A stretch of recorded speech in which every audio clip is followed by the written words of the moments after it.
के एजेंडा पे। और हमारा एजेंडा है, आज हम आउटलाइन पहले डिफ़ाइन करेंगे, उसके हिसाब से जाएंगे। सो ये है जी, आज का एजेंडा ये है कि हमने एआई के कॉन्सेप्ट्स एंड एप्लीकेशंस को देखना है। उसके बाद ओवरव्यू ऑफ प्रीवियस डिस्कशन, जो हमने कल डिस्कशंस की ओरिएंटेशन भी थी, बेसिक्स भी थी। हमने अनसुपरवाइज्ड लर्निंग सीखनी है, रीइंफोर्समेंट लर्निंग सीखनी है, डीप लर्निंग के बारे में बात करेंगे, relationship between AL, ML and DL, और फिर क्वेश्चन एंड आंसर होंगे। एजेंडा का 8वां पॉइंट मेरी टीम स्किप कर गई है, एंड में हम चैट जीपीटी की आज बात करेंगे। आज हम चैट जीपीटी को स्टार्ट करेंगे, प्रॉम्प्ट इंजीनियरिंग को स्टार्ट करेंगे, और नेक्स्ट वीक के दोनों लेक्चर मोस्ट लाइकली हम डेडिकेट करेंगे चैट जीपीटी, क्लॉड, बार्ड और इस तरह के कुछ टूल्स जो आपको यूज़ करने चाहिए, सब कुछ तो वो यूज़ करेंगे। अब वो करेंगे। क्वेश्चन मेरे पास आया है, sir in which cases supervised learning is useful. कल हमने पढ़ा दिया ना, फिर आप बता दें। आपने पढ़ाया था ना, आप बता दें। अच्छा, ये बहुत जेनेरिक क्वेश्चन है। इनफैक्ट मैंने बताया था कि 2022 से पहले एआई की जितनी वैल्यू थी, तकरीबन 80% of value supervised learning generate कर रही थी। अगर आपको याद हो तो मैंने कुछ एग्जांपल बताई थी। एक मैंने स्पैम फिल्टरिंग बताई थी। अब इमेजिन करें कि जितनी भी ईमेल प्रोवाइडर्स हैं वो सारे के सारे स्पैम फिल्टरिंग यूज़ कर रहे हैं, और स्पैम फिल्टरिंग सुपरवाइज्ड लर्निंग की एग्जांपल है। क्यों? क्योंकि आपके पास इनपुट जो है वो आपके पास एक ईमेल होगी, उसको लेबल आप देंगे। अच्छा, ये टर्मिनोलॉजी मैं बार बार बोलूँगा, इनपुट और लेबल। लेबल आउटपुट को कहते हैं, या जो हमने नाम दिया हो। जैसे मैं आपको एक तस्वीर दिखाता हूँ, ये तस्वीर कैट की तस्वीर है, तो उसका लेबल क्या होगा? कैट लिखा हुआ, ठीक है ना। तो सुपरवाइज्ड लर्निंग में इन हर इनपुट के साथ उसका लेबल या उसकी क्लास होना ज़रूरी है, ठीक है।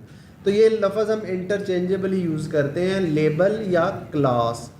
है क्या? ये आउटपुट है, ठीक है, जो एक्सपेक्टेड आउटपुट है। तो स्पैम फिल्टरिंग के बाद इसके अलावा स्पीच रिकग्निशन जो है, ये सुपरवाइज्ड लर्निंग है। इस केस में इनपुट क्या होगी भला? स्पीच, ऑफ कोर्स, और आउटपुट में आपको टेक्स्ट ट्रांसक्रिप्ट्स होंगे। और जब आप टेक्स्ट ट्रांसक्रिप्ट्स की बेस पे इनपुट आउटपुट पेयर से सुपरवाइज्ड लर्निंग का मॉडल ट्रेन करेंगे, तो आपके पास स्पीच रिकग्निशन सिस्टम आ जाएगा। और इसके अलावा भी बहुत सारी एग्जांपल्स हैं। आगे चलें, तो आज हम स्टार्ट करते हैं कुछ बेसिक एग्जांपल्स से, जो हमने कल एआई पे आपको एक बेसिक दी था, इंटेलिजेंस के बारे में बताया था कि ह्यूमन इंटेलिजेंस से जो काम एक हद तक होने चाहिए, अब वो मशीन लर्निंग एआई के थ्रू वो काम हो रहे हैं या करने की कोशिश की जा रही है, और उसी के ऊपर बिल्ड किया जा रहा है, ठीक है। सो उसके अंदर कुछ बेसिक कंपोनेंट्स हैं, मैं बताना चाहूँगा, जिसको ना रीयूज़ किया जाता है। For example, large language model की हम बात करते हैं। एक लैंग्वेज मॉडल है जिसको एक टेक्स्ट इनपुट भेजी जाती है, वो टेक्स्ट इनपुट भेजी जाती है, टेक्स्ट आउटपुट देते हैं। अब इसके ऊपर एक पूरी इंडस्ट्री खड़ी हो गई है। हर बंदा अपना लैंग्वेज मॉडल बना रहा है अपने एल्गोरिदम्स के साथ। किसी के अच्छे हैं, किसी के बुरे हैं, कम अच्छे हैं, किसी के ज़्यादा अच्छे हैं। हर बंदा अपनी नीश में जाके वही काम कर रहा है, तो जो बेसिक बिल्डिंग ब्लॉक है वो सेम रह रहा है। फॉर एग्जांपल, आप हेल्थ केयर में जाएं, आप सिस्टम आ रहे हैं जहां आप अपनी बीमारी के बारे में सिस्टम को बताएंगे। सिस्टम आपसे सवाल करेगा कि ब्लड प्रेशर बताओ, सोते हो, कितना सोते हो, क्या खाते हो, कल क्या किया, परसों क्या।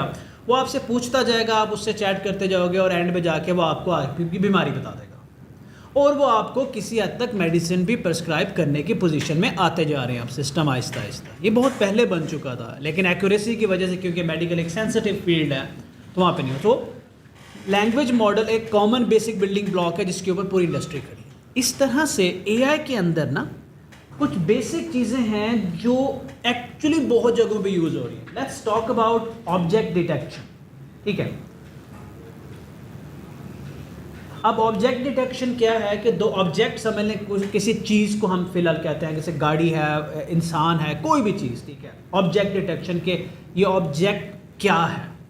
आजकल कैमरा में देखें, सीसीटीवी कैमरा में देखें, तो गाड़ी को डिटेक्ट करके उसकी नंबर प्लेट से नंबर पढ़ के मालिक का नाम निकाल लिया जाता है, ठीक है। एक ऑब्जेक्ट देखा, ये गाड़ी है, उसने सिस्टम ने समझ लिया ये गाड़ी है। अब ये एक ऑब्जेक्ट डिटेक्शन समझ लें कि आगे बहुत जगहों पे यूज़ हो रही है, राइट। एक इस हद तक भी यूज़ हो रही है क्योंकि हम बात करें एक एप्लीकेशंस की, तो एक एप्लीकेशन कुछ अरसा पहले डेवलपमेंट शुरू हुई है, वो कंप्लीट हो चुकी है, I can not disclose the name.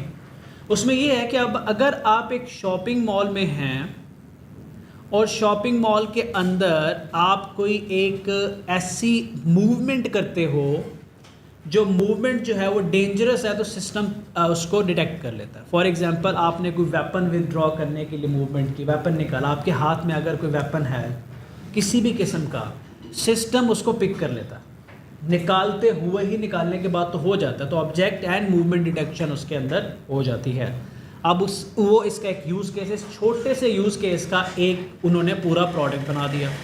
Traffic police में यूज़ हो रहा है, स्पेस में यूज़ हो रहा है, बहुत सारी जगहों पे यूज़ हो रहा है। कुछ एप्लीकेशन ऐसी बनी हैं जिन लोगों को नज़र नहीं आता उनके लिए स्मार्ट स्टिक्स ऐसी बनाई हैं, उनके लिए ऐसे सेंसर्स बनाए गए हैं। क्योंकि मैं हमेशा कहता हूँ कि ये चीज़ें IoT के साथ बहुत यूज़ होती हैं कि वो कोई ऑब्जेक्ट किसी चीज़ में टक्कर मारने से पहले उसको पता चल जाता आगे ये चीज़ है। कुछ ऐसी चीज़ें भी बनाई गई हैं कि जो अगर आप नहीं देख पाते, आप उनकी तरफ कैमरा करेंगे, कोई गैजेट करेंगे, तो आपको वॉइस के थ्रू बता दिया जाएगा आगे गाड़ी है, आगे मोटरसाइकिल है, आगे इंसान है, आगे घोड़ा है, गधा, जो भी है वो आपको आगे वो बता देगा। अब एक छोटे से कॉन्सेप्ट पे खड़ा हो गया। अब ये कॉन्सेप्ट जो है ना, मैं आपको इंटरेस्टिंगली बताऊँ, वो लोग जो AI की कोडिंग करने के बारे में सोच रहे हैं, आपने पूरे व्हील को रीइन्वेंट नहीं करना। You have to use this very basic tiny building blocks to create something big. बस आपको पता होना चाहिए कि ऐसा होता है और आपने उसको रिफाइन कैसे करना है। इन अनदर एग्जाम्पल हमारे पास एक क्लासिफिकेशन आ गई है। ऑब्जेक्ट डिटेक्शन हमने सारी कर ली, क्लासिफिकेशन की बात करते हैं। कल आपने की थी ना क्लासिफिकेशन की बात। क्लासिफिकेशन में आप हर चीज़ को बाज़ औक़ात बड़े बड़े जब सोल्यूशन पे काम करते हैं, क्लासिफिकेशन है कि यार एक जैसी चीज़ को एक नाम दे के एक ग्रुप में करते हैं, ठीक है। हम करते हैं अपने ऑफिस के अंदर वो लोग जो AI सीखना चाहते हैं, वो लोग जो AI नहीं सीखना चाहते। तो अब हम कैसे डिफ़ाइन करेंगे कि इस क्लासरूम के अंदर वो लोग बैठे हैं जो AI सीखना चाहते हैं, एक क्लास होगी। अगर मैं सॉफ्टवेयर बनाऊं कि यार मेरे ऑफिस के अंदर एक सर्वे करके बताओ कि कौन लोग AI सीखना चाहते हैं, तो वो एक क्लास बनाएगा। आपसे कुछ क्वेश्चनर पूछे जाएंगे, आपके इंटरेस्ट को पिक किया जाएगा और आपके नाम उसके अंदर डाल दिए जाएंगे, तो वो एक क्लास बन गई कि यार AI लोग सीखना चाहते हैं, एक नहीं सीखना चाहते। अब सिस्टम उनके नाम नहीं बता रहा क्योंकि क्लास के अंदर ऑब्जेक्ट या एंटिटीज इतनी ज़्यादा हो सकती हैं कि यू कैन नॉट, उसके अंदर उसके एक और मेथड्स होते हैं, हम उस पर भी आएंगे। सो क्लासिफिकेशन के थ्रू बहुत सारे काम किया जा सकते हैं, जिसकी एक एग्जांपल आपके सामने है। ईमेल स्पैम है या ईमेल स्पैम नहीं है। हम ईमेल यूज़ करते हैं ना, ईमेल जाती है स्पैम में, सिस्टम देखता है कि यार इसके अंदर कोई ऐसी चीज़ डाली गई है जो कोई ऐड चलाने की कोशिश कर रहा है, वो डाल देता है, तो ये सिस्टम स्पैम है। बाज़ वक़्त हेल्थ केयर का मैंने एग्जांपल दिया था, उसके अंदर या तो हेल्थ केयर सिस्टम आपकी एग्जैक्ट बीमारी पकड़ेगा या आपको बताएगा कि आप बीमार हैं या नहीं हैं, ठीक है। अगर नहीं हो सकता जेनेरिक कर देता या वो प्रिसाइज कर देगा, तो आपको क्लासिफिकेशन भी हो सकती है वहाँ पे, या प्रिसाइज प्रेडिक्शन भी हो सकती है वहाँ पे। तो क्लासिफिकेशन है जो हर जगह यूज़ होती है। देन सेगमेंटेशन है। सेगमेंटेशन में आप इस तस्वीर में देखें तो हर एक ऑब्जेक्ट को उसने अलग अलग करके दिखा दिया एक ही पिक्चर के अंदर। इसकी बेहतर जो है ना वो ये है, चले नहीं हो, बट सिस्टम ने डिटेक्ट किया कि एनिमल को और ह्यूमन को बाउंड्रीज और उसका सारा कुछ उसने पिक कर लिया कि इंसान और घोड़े को अलग कर दिया। अच्छा, मैं आपको यहाँ थोड़ा सा रोक के एक अंडरस्टैंडिंग डेवलप करना चाह रहा हूँ आर्टिफिशियल इंटेलिजेंस की। इंसान जो है वो सोचता है, समझता है, फैसले करता है। ये सोचना, इंसान का सोचना, समझना और फैसले करना किन चीज़ों की वजह से होता है? आपका देखना, आपका सुनना, राइट, मे बी आपका सूंघना, आपका चखना, आपकी सेंसेस हैं कुछ जिसकी बेस पे आप डिसीजन करते हैं, ठीक है।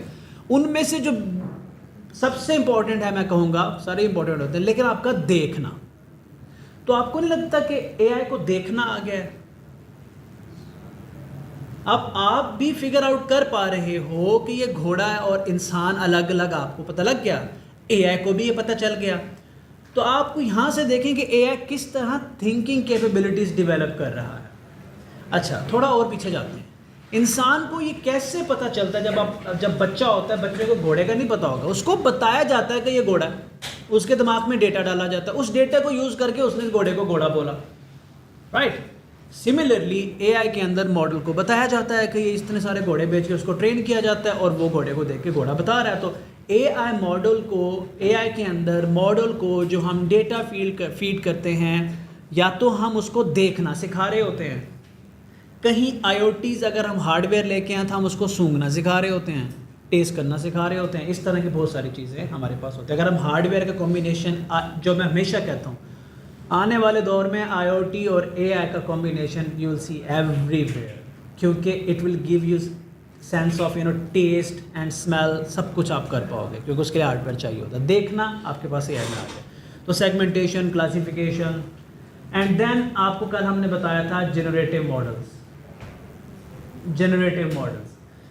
मॉडल्स के बारे में कल मैंने आपको इतना बताया था कि कल एक बच्चे ने सवाल किया था, मैंने आपसे कहा था कि वो जनरेटिव मॉडल्स के अंदर आप सिस्टम को कुछ डेटा देते हैं आसान अल्फाज में, लेकिन सिस्टम जो है उस डेटा से ऊपर भी जाता है। अब इसका मतलब नहीं है कि बहुत कोई नए लेवल पे चला जाता है, वो तो फिर जनरल एआई की तरफ चला जाएगा। वो एक सिंथेटिक डेटा प्रोड्यूस करता है जो रिजेम्बलेंस रखता है ओरिजिनल डेटा से। फॉर एग्जांपल मैं आपको दूं कि मैं अगर आपको सिखाता हूं कि ये जो स्टिक है मेरे पास, ये प्रेजेंटेशन कंट्रोल करने के लिए एक स्टिक है, ये आपके माइंड में स्टोर होगी। अब इस जैसी कोई चीज़ देखें तो शायद वो आप इसकी इन्फॉर्मेशन को यूज़ करके उसको प्रेडिक्ट कर लें, ठीक है। मॉडल ने इन्फॉर्मेशन को, डेटा पॉइंट्स को जनरेट करना शुरू कर दिया, आगे जाके बताना शुरू कर दिया। जनरेटिव मॉडल ये होते हैं, ठीक है। ChatGPT जनरेटिव मॉडल है। आपको नहीं लगता कि अगर हगिंग फेस के एग्जांपल दें, आप मैं बताता हूँ, अगर ChatGPT का मॉडल बताएं, उसको आप एक ऐसे लिख के दो, सर्टेन सेंटेंसेस और वर्ड यूज़ करो, लेकिन जवाब में वो आपको उस तरह के सेम नहीं देगा। आप ChatGPT से हर दफ़ा पूछते हैं एक ही सवाल, वो मोस्टली एक ही सवाल का डिफरेंट जवाब सेम होता है, वर्डिंग डिफरेंट होती है। तो ये हो क्या रहा है? अब तो आप ChatGPT यूज़ करते हैं ना, आप उससे एक ही सवाल करें, 2-3 दफ़ा करें, 2-3 डिफरेंट मशीन से करें, वो बदल क्यों रहा होता है? क्या हो रहा होता है? क्योंकि वो इन्फॉर्मेशन जनरेट कर रहा है, रिट्रीव नहीं कर रहा। इसके साथ मैं आपको बता दूं, रिट्रीवल बेस्ड जो मॉडल्स होते हैं वो इन्फॉर्मेशन को एज सच लेके आते हैं, ठीक है। उस पर डिटेल बात करेंगे, एग्जाम्पल में जाएंगे।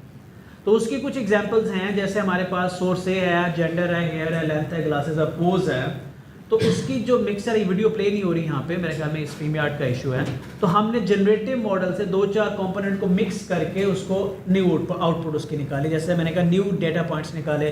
अब डाली है, या जितनी भी जगहों पे आप आगे जाके हम पढ़ेंगे, जो इमेज जनरेशन हो रही है, इमेज जनरेशन जो हो रही है आपकी प्रॉम्प्ट इंजीनियरिंग पे वेरी करती है। पीछे कोई इफ एल्स चेक नहीं होते, हर चीज़ पे आप सिस्टम को ट्रेन नहीं कर सकते, हर चीज़ नहीं दे सकते, एक्चुअली इम्पॉसिबल है। मतलब मैं आपको बताऊं, आप डाली को कहते हो कि मुझे ऐसी इमेज दो जहां बंदर चांद पे बैठा हुआ है। अब किसी ने बंदर को चांद पे ले जाके फ़ोटो खींच के तो मॉडल को नहीं दिया होगा, जी तो मॉडल ने जनरेट, बंदर को चांद पे मॉडल ने बिठाया ना। मैंने ऐसी बहुत सी और सारी फ़नी एग्जांपल हैं, कल हम प्रॉम्प्ट इंजीनियरिंग करते हुए ट्राई कर रहे थे, वो मैं यहाँ उसकी एग्जांपल नहीं दे सकता। And then we have ChatGPT, जो हमने एंड पे जाके डिस्कस करनी है, ठीक है। तो आगे ये हम करेंगे स्टेबल डिफ्यूजन आ जाए। स्टेबल डिफ्यूजन ChatGPT के बारे में मैं थोड़ा सा बता दूं, आप आ जाए, मैं थोड़ा सा कवर करता जाऊँगा। आज के सेशन के एंड पे, ब्रेक के बाद, हम ChatGPT में लॉगिन करके ChatGPT में प्रॉम्प्टिंग करेंगे, ठीक है। उसका बेहतर इस्तेमाल सीखेंगे डिफरेंट सेक्टर्स के अंदर कि यार आप अगर फ्रीलांसर हो, आप अपनी कम्युनिकेशन इंप्रूव करना चाहते हो, आप अपने डिज़ाइन सेंस इंप्रूव करना चाहते हो, आप अपनी स्पीकिंग इंप्रूव करना चाहते हो, कुछ भी करना चाहते हो, how you can do it. और थोड़ा आप उसको कॉन्सेप्ट बताएंगे कि APIs के थ्रू ChatGPT से आप नए प्रोडक्ट कैसे बना सकते हो। आज जो इसमें हमने बेस रखनी है ना, वो बहुत इम्पॉर्टेंट है, क्योंकि जो आने वाले 2 सेशंस होंगे हमारे नेक्स्ट ट्यूसडे एंड वेडनेसडे इंशाल्लाह, उसके बाद वो लोग जिनके पास थोड़ी प्रोग्रामिंग सेंस है या डिफरेंट फैक्टर में कर रहे हैं, समझे उनका पहला कदम AI डेवलपमेंट में पड़ जाएगा, वो कुछ ना कुछ कर रहे होंगे। इसलिए उसकी बेस आज बिल्ड करना ज़रूरी है जब हम ChatGPT पे जाएंगे। उसी तरह से एक है हमारा मॉडल स्टेबल डिफ्यूजन। हमने डाली पे भी बात कर सकते थे। स्टेबल डिफ्यूजन इसलिए किया है कि कंपैरेटिवली इसका कम लोगों को पता है, इसके पीछे थोड़ी साइंस भी है और इसका कम लोगों को पता है। ओके, तो हमारा जो नेक्स्ट एजेंडा पॉइंट था वो था एक ब्रीफ ओवरव्यू जो हमने कल डिस्कशन की थी। तो कल हमने डिस्कशन स्टार्ट की थी कि एआई क्या होती है, और हमें पता चला था कि एआई एक ब्रांच ऑफ कंप्यूटर साइंस है, और वो ब्रांच ऑफ कंप्यूटर साइंस में हम ऐसे मेथड्स पढ़ते हैं जिन्हें यूज़ करके कंप्यूटर लर्न कर सकते हैं बग़ैर एक्सप्लिसिट प्रोग्रामिंग के। लर्न तो प्रोग्रामिंग से भी कर सकते थे ना, लेकिन एआई में हमारी लड़ाई है कि हमने एक्सप्लिसिट प्रोग्रामिंग नहीं करनी। कंप्यूटर को कहना है हम तुम्हें सॉफ्टवेयर पीस दे देंगे, तुमने खुद लर्न करना, ठीक है। सो और ये सारे बहुत सारे चूँकि मेथड्स हैं, तो इसके लिए हमने एक अलग branch of computer science develop की जिसको हम आर्टिफिशियल इंटेलिजेंस कहते हैं। एआई के बाद हमने एएनआई और एजीआई पे बात की थी, आर्टिफिशियल नैरो या शैलो इंटेलिजेंस के बड़े स्पेसिफिक टास्क एआई करती है, और मैंने बताया था कि ज़्यादा जो हमारे पास एडवांसेस हैं वो एएनआई में हुए, और एजीआई जो है अभी हम उससे काफ़ी दूर हैं। लेकिन ये जो लार्ज लैंग्वेज मॉडल और ये जो जनरेटिव मॉडल्स हैं, इन्हें लोग स्पार्क्स ऑफ एजीआई भी कहते हैं। In fact there is a project जिसका नाम बेबी एजीआई है, but I won't be talking, तो आप ये आपके लिए फूड फॉर थॉट है अगर आप इसको जाके देखना चाहें तो इसके बाद हमने इसकी वैल्यू पे बात की थी, और मैंने बताया था कि AI is going to generate tremendous amount of value, ठीक है, और वो हमने मैकेंजी की एक रिपोर्ट जो है वो डिस्कस की थी। उसके बाद हमने देखा था कि एआई करने के बहुत सारे तरीके हैं, लेकिन जो उसमें सबसे पॉपुलर तरीका है वो तरीका है मशीन लर्निंग का। तो मशीन लर्निंग वाज एक्चुअली अ सब पार्ट ऑफ कंप्यूटर साइंस या एआई। Very good. एआई सब पार्ट है कंप्यूटर साइंस का, और मशीन लर्निंग सब पार्ट है आर्टिफिशियल इंटेलिजेंस या एआई का। अच्छा, उसके बाद जब हमने पता चला कि यार सबसे पॉपुलर तरीका जो एआई को परफॉर्म करने का है वो मशीन लर्निंग है, तो मशीन लर्निंग के बहुत सारे लर्निंग के तरीके थे, क्योंकि मशीन और लर्निंग, तो हमने फिर पकड़ा था यार मशीन लर्निंग में ये लर्निंग कैसे होती है। तो लर्निंग के फिर कुछ तरीके हमने डिस्कस करने स्टार्ट किए थे, जिसमें से एक तरीका जो हमने डिस्कस किया था दैट वाज सुपरवाइज्ड लर्निंग। और सुपरवाइज्ड लर्निंग में जो सबसे इम्पॉर्टेंट चीज़ थी वो थी लेबल्ड डाटा। तो ये लेबल्ड डाटा क्या होता है, ये ऑडियंस के लिए अच्छा क्वेश्चन। ऑडियंस आपके लिए पहला सवाल ये है कि आप हमें अपनी ज़बान में बिना चैट जीपीटी से और गूगल किए हुए कमेंट में बताएं कि लेबल्ड और अनलेबल्ड डेटा क्या होता है। और दूसरा सवाल हमारा ये है कि स्ट्रक्चर्ड और अनस्ट्रक्चर्ड डेटा क्या होता है। वो सारे जवाबात आप अपने कमेंट सेक्शन में डालते जाएं ताकि मुझे अंदाज़ा हो कि आपके कॉन्सेप्ट्स कैसे जा रहे हैं, और 10-15 मिनट बाद मैं अगला सवाल आप लोगों को भेजूंगा प्लीज़। बिल्कुल ठीक। तो इसका मतलब है कि मुझे इसका आंसर देने की ज़रूरत नहीं, अभी नहीं, आप नकल ना मरवाएं ना, किसी को नकल मरवा रहे हैं आप। ओके ठीक है। तो सुपरवाइज लर्निंग में एक इम्पॉर्टेंट चीज़ जो हमने लर्न की थी वो ये थी कि हम मॉडल को इनपुट आउटपुट पेयर्स देते हैं। अच्छा, एक चीज़ जो बड़ी इंपॉर्टेंट है सुपरवाइज लर्निंग या ओवरऑल मशीन लर्निंग के मॉडल्स में, हमारे ज़हन में एक मिसकंसेप्शन ये आ जाता है कि जब हम किसी मॉडल को यूज़ कर रहे हैं तो वो साथ लर्न कर रहा है। ऐसा नहीं है। हर एआई के मॉडल, ये बात ख़ास तौर पे आर्टिफिशियल शैलो इंटेलिजेंस के लिए बहुत ट्रू है। एक मॉडल जो है वो यूजुअली 2 मोड्स में ऑपरेट करता है। पहला मोड जो है उसे हम कहते हैं ट्रेनिंग मोड। ट्रेनिंग मोड में हम मॉडल को ट्रेन करते हैं ऑन प्रीवियस डेटा। और अगर मैं सुपरवाइज लर्निंग की बात कर रहा हूँ तो सुपरवाइज लर्निंग में आप इनपुट मॉडल को देंगे, मॉडल एक आउटपुट प्रेडिक्ट करेगा, आपके पास एक्चुअल आउटपुट होगी, आप प्रेडिक्टेड आउटपुट को एक्चुअल आउटपुट से कंपेयर करेंगे, देखेंगे मॉडल ने कितनी गलती की है, मॉडल को एक फीडबैक देंगे, मॉडल अपने आप को अपडेट करेगा, आप अगली एग्जांपल देंगे इनपुट आउटपुट की, इनपुट मॉडल यूज़ करेगा, फिर एक प्रेडिक्टेड आउटपुट जनरेट करेगा, एक्चुअल आउटपुट और प्रिडिक्टेड आउटपुट को कंपेयर करेंगे, या मैं दो आउटपुट्स कह रहा हूँ, एक मैं प्रिडिक्टेड आउटपुट कह रहा हूँ, एक मैं एक्चुअल आउटपुट कह रहा हूँ, इनमें क्या फ़र्क होगा आपके ख्याल में? एग्जैक्टली देखिए, एक छोटा बच्चा है, उसे भी हम कहते हैं कि ये क्या है, वो कहेगा बुक, हम कहते हैं नहीं ये बुक नहीं है, ये मिठाई का डब्बा है। So that was not book but shape ठीक थी। तो हमने बच्चे का आंसर लिया और फिर उसे एक्चुअल आंसर दिया और उसे बताया, फीडबैक दिया। ये जो फीडबैक है ना, ये बड़ा इंपॉर्टेंट होता है। फीडबैक दिया कि तुम अपने आप को अपडेट करो। तो सुपरवाइज्ड लर्निंग के अंदर आपको मैंने बताया था कि इनपुट आउटपुट पेयर चाहिए होता है। क्यों? क्योंकि आपने मॉडल को फीडबैक देना है उसकी करेक्शन के लिए, ठीक है। तो ये है मॉडल का लर्निंग मोड, ठीक है। तो सुपरवाइज लर्निंग में भी और बाकी जब लर्निंग हम देखेंगे उसमें ये चीज़ ट्रू है कि हर एआई मॉडल जो है वो एक लर्निंग मोड में है।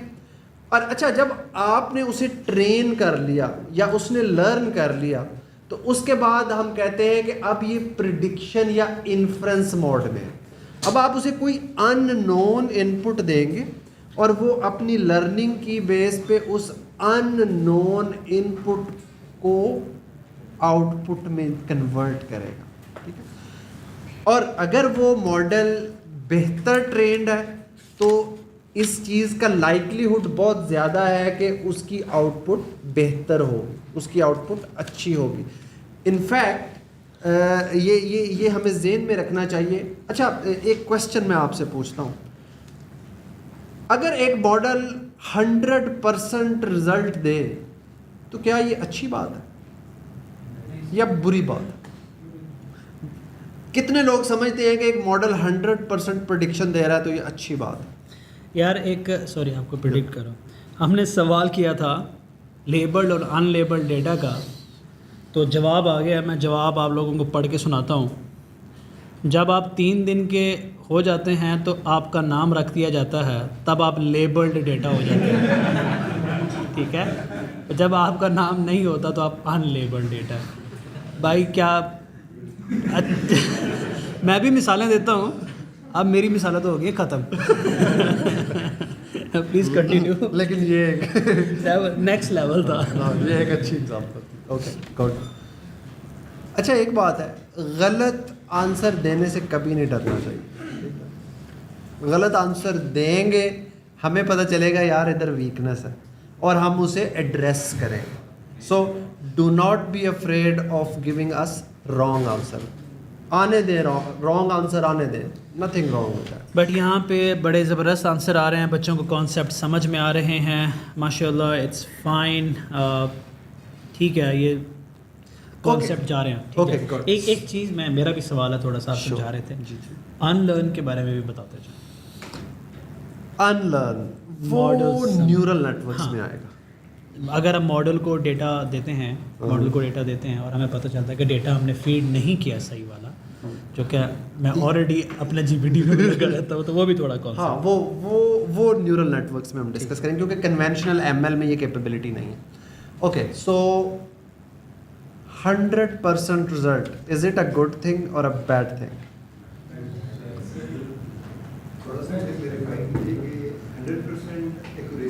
मैं एक्यूरेसी की बात कर रहा हूँ। You are very right. क्योंकि लेट्स सपोज अगर हम एक स्टॉक की प्राइस प्रेडिक्ट करें कि कल इसकी क्या प्राइस होगी, और अगर वो सही रिजल्ट दे रहा है और अगले दिन स्टॉक की प्राइस वही होती है जिससे दी है। अच्छा, एक मज़े की बात बताऊँ, कुछ चीज़ें हैं जिस पे मशीन लर्निंग कभी भी आपको ठीक वैल्यू नहीं दे सकती। उसमें से एक चीज़ स्टॉक्स है, दूसरी चीज़ जो है वो डिमांड ऑफ थिंग्स है, जो मतलब गर्मियों के कपड़े या सर्दियों के कपड़े, आप उनकी प्राइस या उनकी डिमांड प्रेडिक्ट नहीं कर सकते। ये मैं बताऊंगा क्यों। लेकिन स्टॉक वाली चीज़ जो है ना, ये हर एक का ना, वो जैसे पुराने ज़माने में लोग लोहे के ऊपर वो केमिकल्स डाल के उसको सोना बनाने की कोशिश नहीं करते थे, तो आजकल भी हम चाहते हैं यार ऐसा एआई का मॉडल बनाएं कि वो स्टॉक की प्रेडिक्शन हमें दे बेहतरीन सी, हम बैठे बैठे जो है स्टॉक मार्केट के हम चैम्पियन बन जाएं। सो एआई जो है वो रिस्की बिजनेस है इसके इस पर्टिकुलर काम में। ऑल्दो हैविंग सेड दैट बहुत सारी कंपनीज हैं जो ये काम करती भी हैं, लेकिन इसमें रिस्क बहुत ज़्यादा है। ओके, ये एक बुरी चीज़ है। इनफैक्ट ये एक इतनी बुरी चीज़ है कि इसको हमने एक बड़ा स्पेशल नाम दिया है। हम कहते हैं कि अगर एक मॉडल गिवन टेस्ट डाटा पे 100% एक्यूरेसी दे रहा है तो इसका मतलब है कि मॉडल रियल वर्ल्ड में यूजलेस हो जाएगा जब उसे ज़रा सा भी डिफरेंट डाटा मिलेगा। इसको हम कहते हैं ओवर फिटिंग, ठीक है। तो ये लफ्ज़ जो है बाद में जाके हम डिस्कस करेंगे। सो 100% accuracy on given chunk of data is not a good thing, ठीक है। ओके, सो मशीन लर्निंग में हमने सुपरवाइज लर्निंग जो है वो मैंने एक जनरल सा आपको आइडिया दे दिया और मैंने बताया था कि ये वैल्यू बहुत ज़्यादा जनरेट करती है। एक चीज़ ऐड कर दूं, मुझे कुछ इस पे कन्फ्यूजन देखे हैं कमेंट्स के अंदर कि अब लोग ये पूछ रहे हैं कि हमने मॉडल को डेटा दिया, एआई ने हमें सही जवाब देना शुरू कर दिए, हमने एआई से 100 सवाल किए, 100 के 100 ठीक आए, 100% रिज़ल्ट आया और सर कह रहे हैं वो तो बुरा है, ठीक है।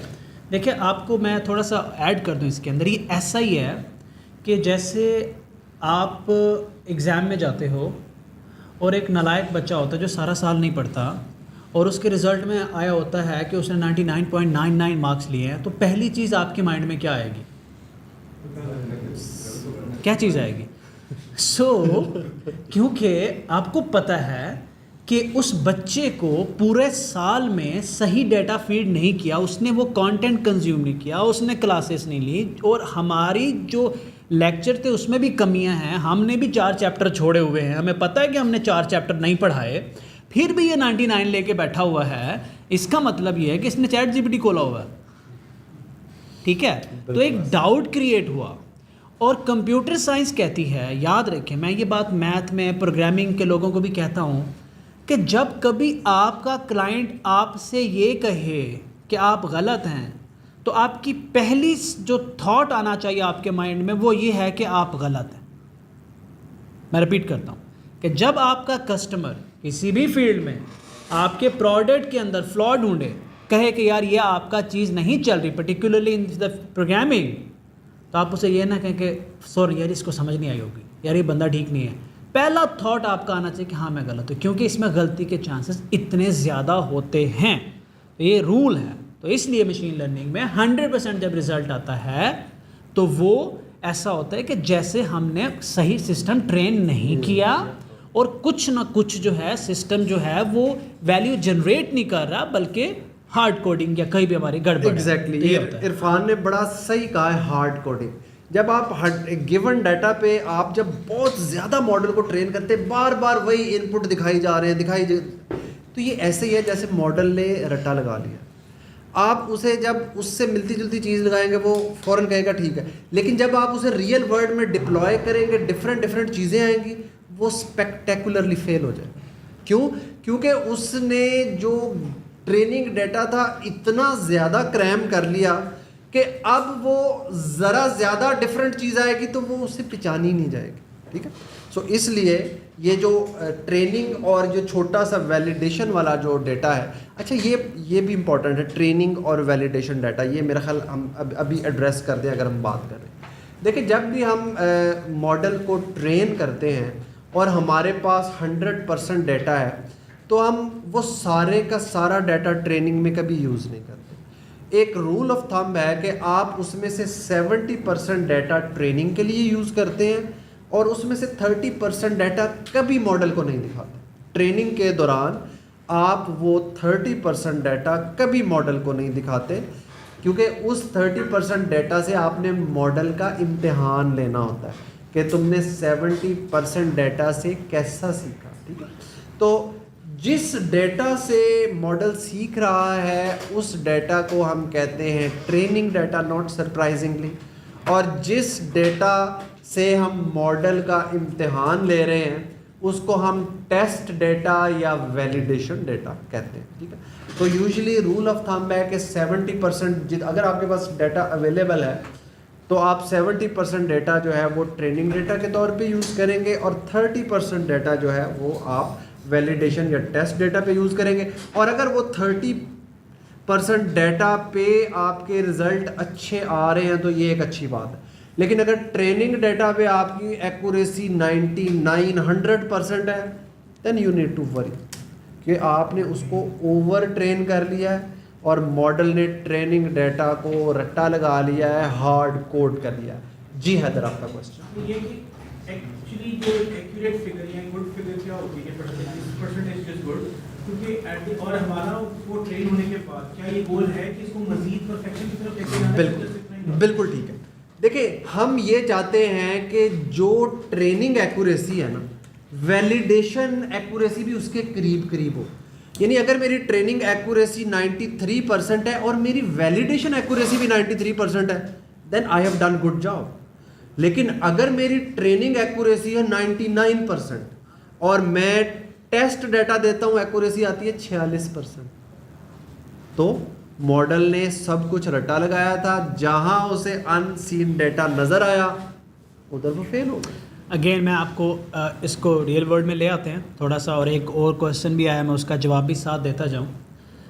तो देखो कि आप कहीं जाएं ना, किसी शॉपिंग मॉल में जाएं, बैंक में जाएं, वहाँ पे एक बंदा बैठ के बड़ी एफिशिएंटली काम कर रहा होता है। कंप्यूटर के अंदर उसके हाथ ऐसे चल रहे होते हैं ना, वो ऐसी डाटा एंट्री कर रहा होता है, 2 4 5 6 विंडोज़ में से शिफ्ट कर रहा होता है कि आपको लगता है यार he is a master of computer, ठीक है।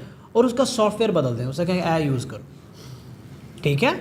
अब उसके हाथ भी कांपेंगे, सब कुछ होगा, क्योंकि वो अगेन एंड अगेन एक स्टेप को फॉलो कर रहे हैं। उसको एक ही चीज़ बताई गई है, उसको एक ही सिस्टम सिखाया गया, उसको एक ही स्टेप फ्लो दिया गया, उसको यूज़ कर रहा है, तो एफिशिएंटली यूज़ कर रहा है और वो मास्टर लगता है। मतलब कि 100% रिजल्ट आ रहा है, उसने हर काम ठीक करना है और हमने हल्का सा सॉफ्टवेयर चेंज कर दिया। तो एआई का मतलब ही है, जनरेटिव मॉडल का बेनिफिट ही है कि थोड़ी बहुत इन्फॉर्मेशन का वो हैंडल कर सकता है। वरना प्रोग्रामिंग की फील्ड में आपने अगर यही करना है तो इफ एल्स लगा लें। याद है अब हम भी जब प्रोग्रामिंग सीख रहे थे तो 40-50 इफ एल्स लगा लेते थे। खैर है 40-50 इफ एल्स तो हम सवाब का काम समझ के लगा लेते थे।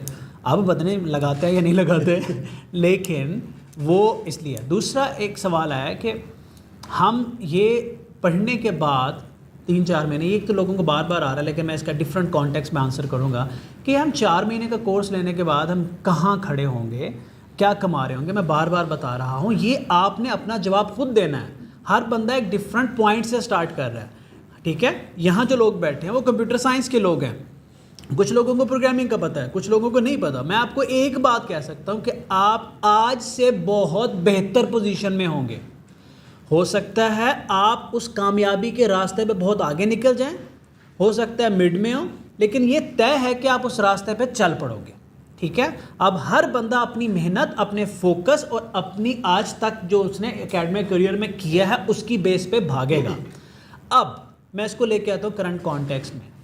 इमेजिन करें कि एक एफएससी का बच्चा ये सारे लेक्चर देख रहा है, 4 महीने बाद वो कहीं गूगल या माइक्रोसॉफ्ट में ना एआई एक्सपर्ट लगा हुआ है। इसे कहेंगे ओवरफिटिंग ठीक है, इसे कहेंगे ओवरफिटिंग। समझ रहे हैं कि उसका अब्बा गूगल में होगा क्योंकि हो नहीं सकता possibly. Set your expectation, realistic expectations, ठीक है।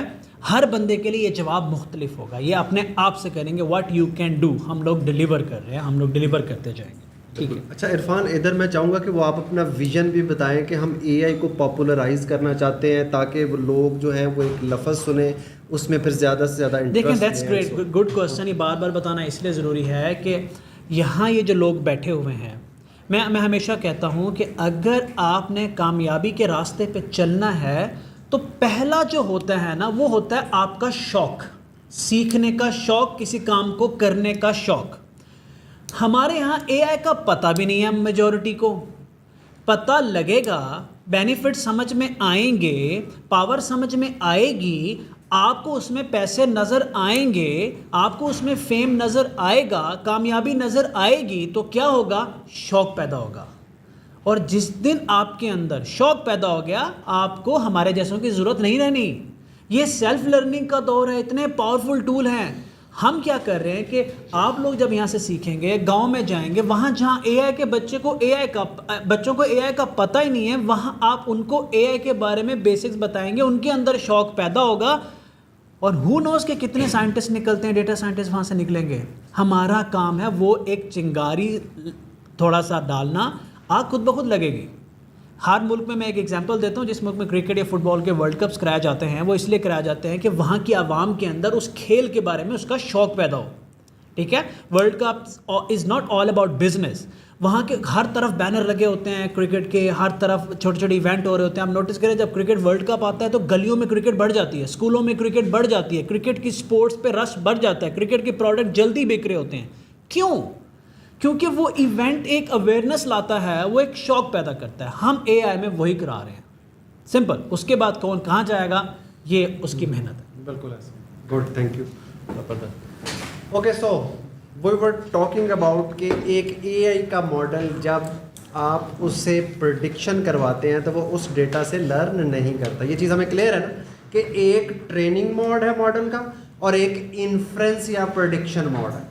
आप ट्रेनिंग मोड में डेटा से मॉडल को ट्रेन करते हैं, लेकिन आप इन्फ्रेंस में अननोन डेटा की प्रेडिक्शन। सॉरी, मैं आपको एक दो फिर काटूंगा। मुझे गूगल से मैसेज आया, मेरा दोस्त है शायद गूगल में, मैंने अभी कहा ना कि गूगल में लग जाओ तो गूगल में हो सकता है उसका कोई गरीब रिश्तेदार हो, तो मुझे कहता है गूगल में अब्बा जी की एग्जांपल भी नहीं चलती भाई। गूगल में रेफरल रूल्स बहुत सख्त है। ठीक है यार, मैंने आपका मैसेज पढ़ के सुना दिया कि गूगल में सिफारिश नहीं चलती। Please good.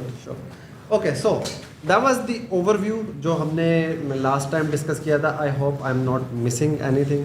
तो अगर कोई चीज़ उस ओवरव्यू में आप पूछना चाह रहे हैं उससे रेलेवेंट, तो आप क्वेश्चन पूछ लें। उसके बाद फिर हम अनसुपरवाइज लर्निंग जो है उसकी तरफ जाते हैं।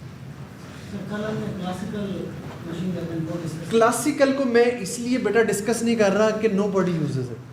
सो इट वाज जस्ट कि आपको पता होना चाहिए था कि यार उसमें क्या मसले थे कि हम मशीन लर्निंग की तरफ आए।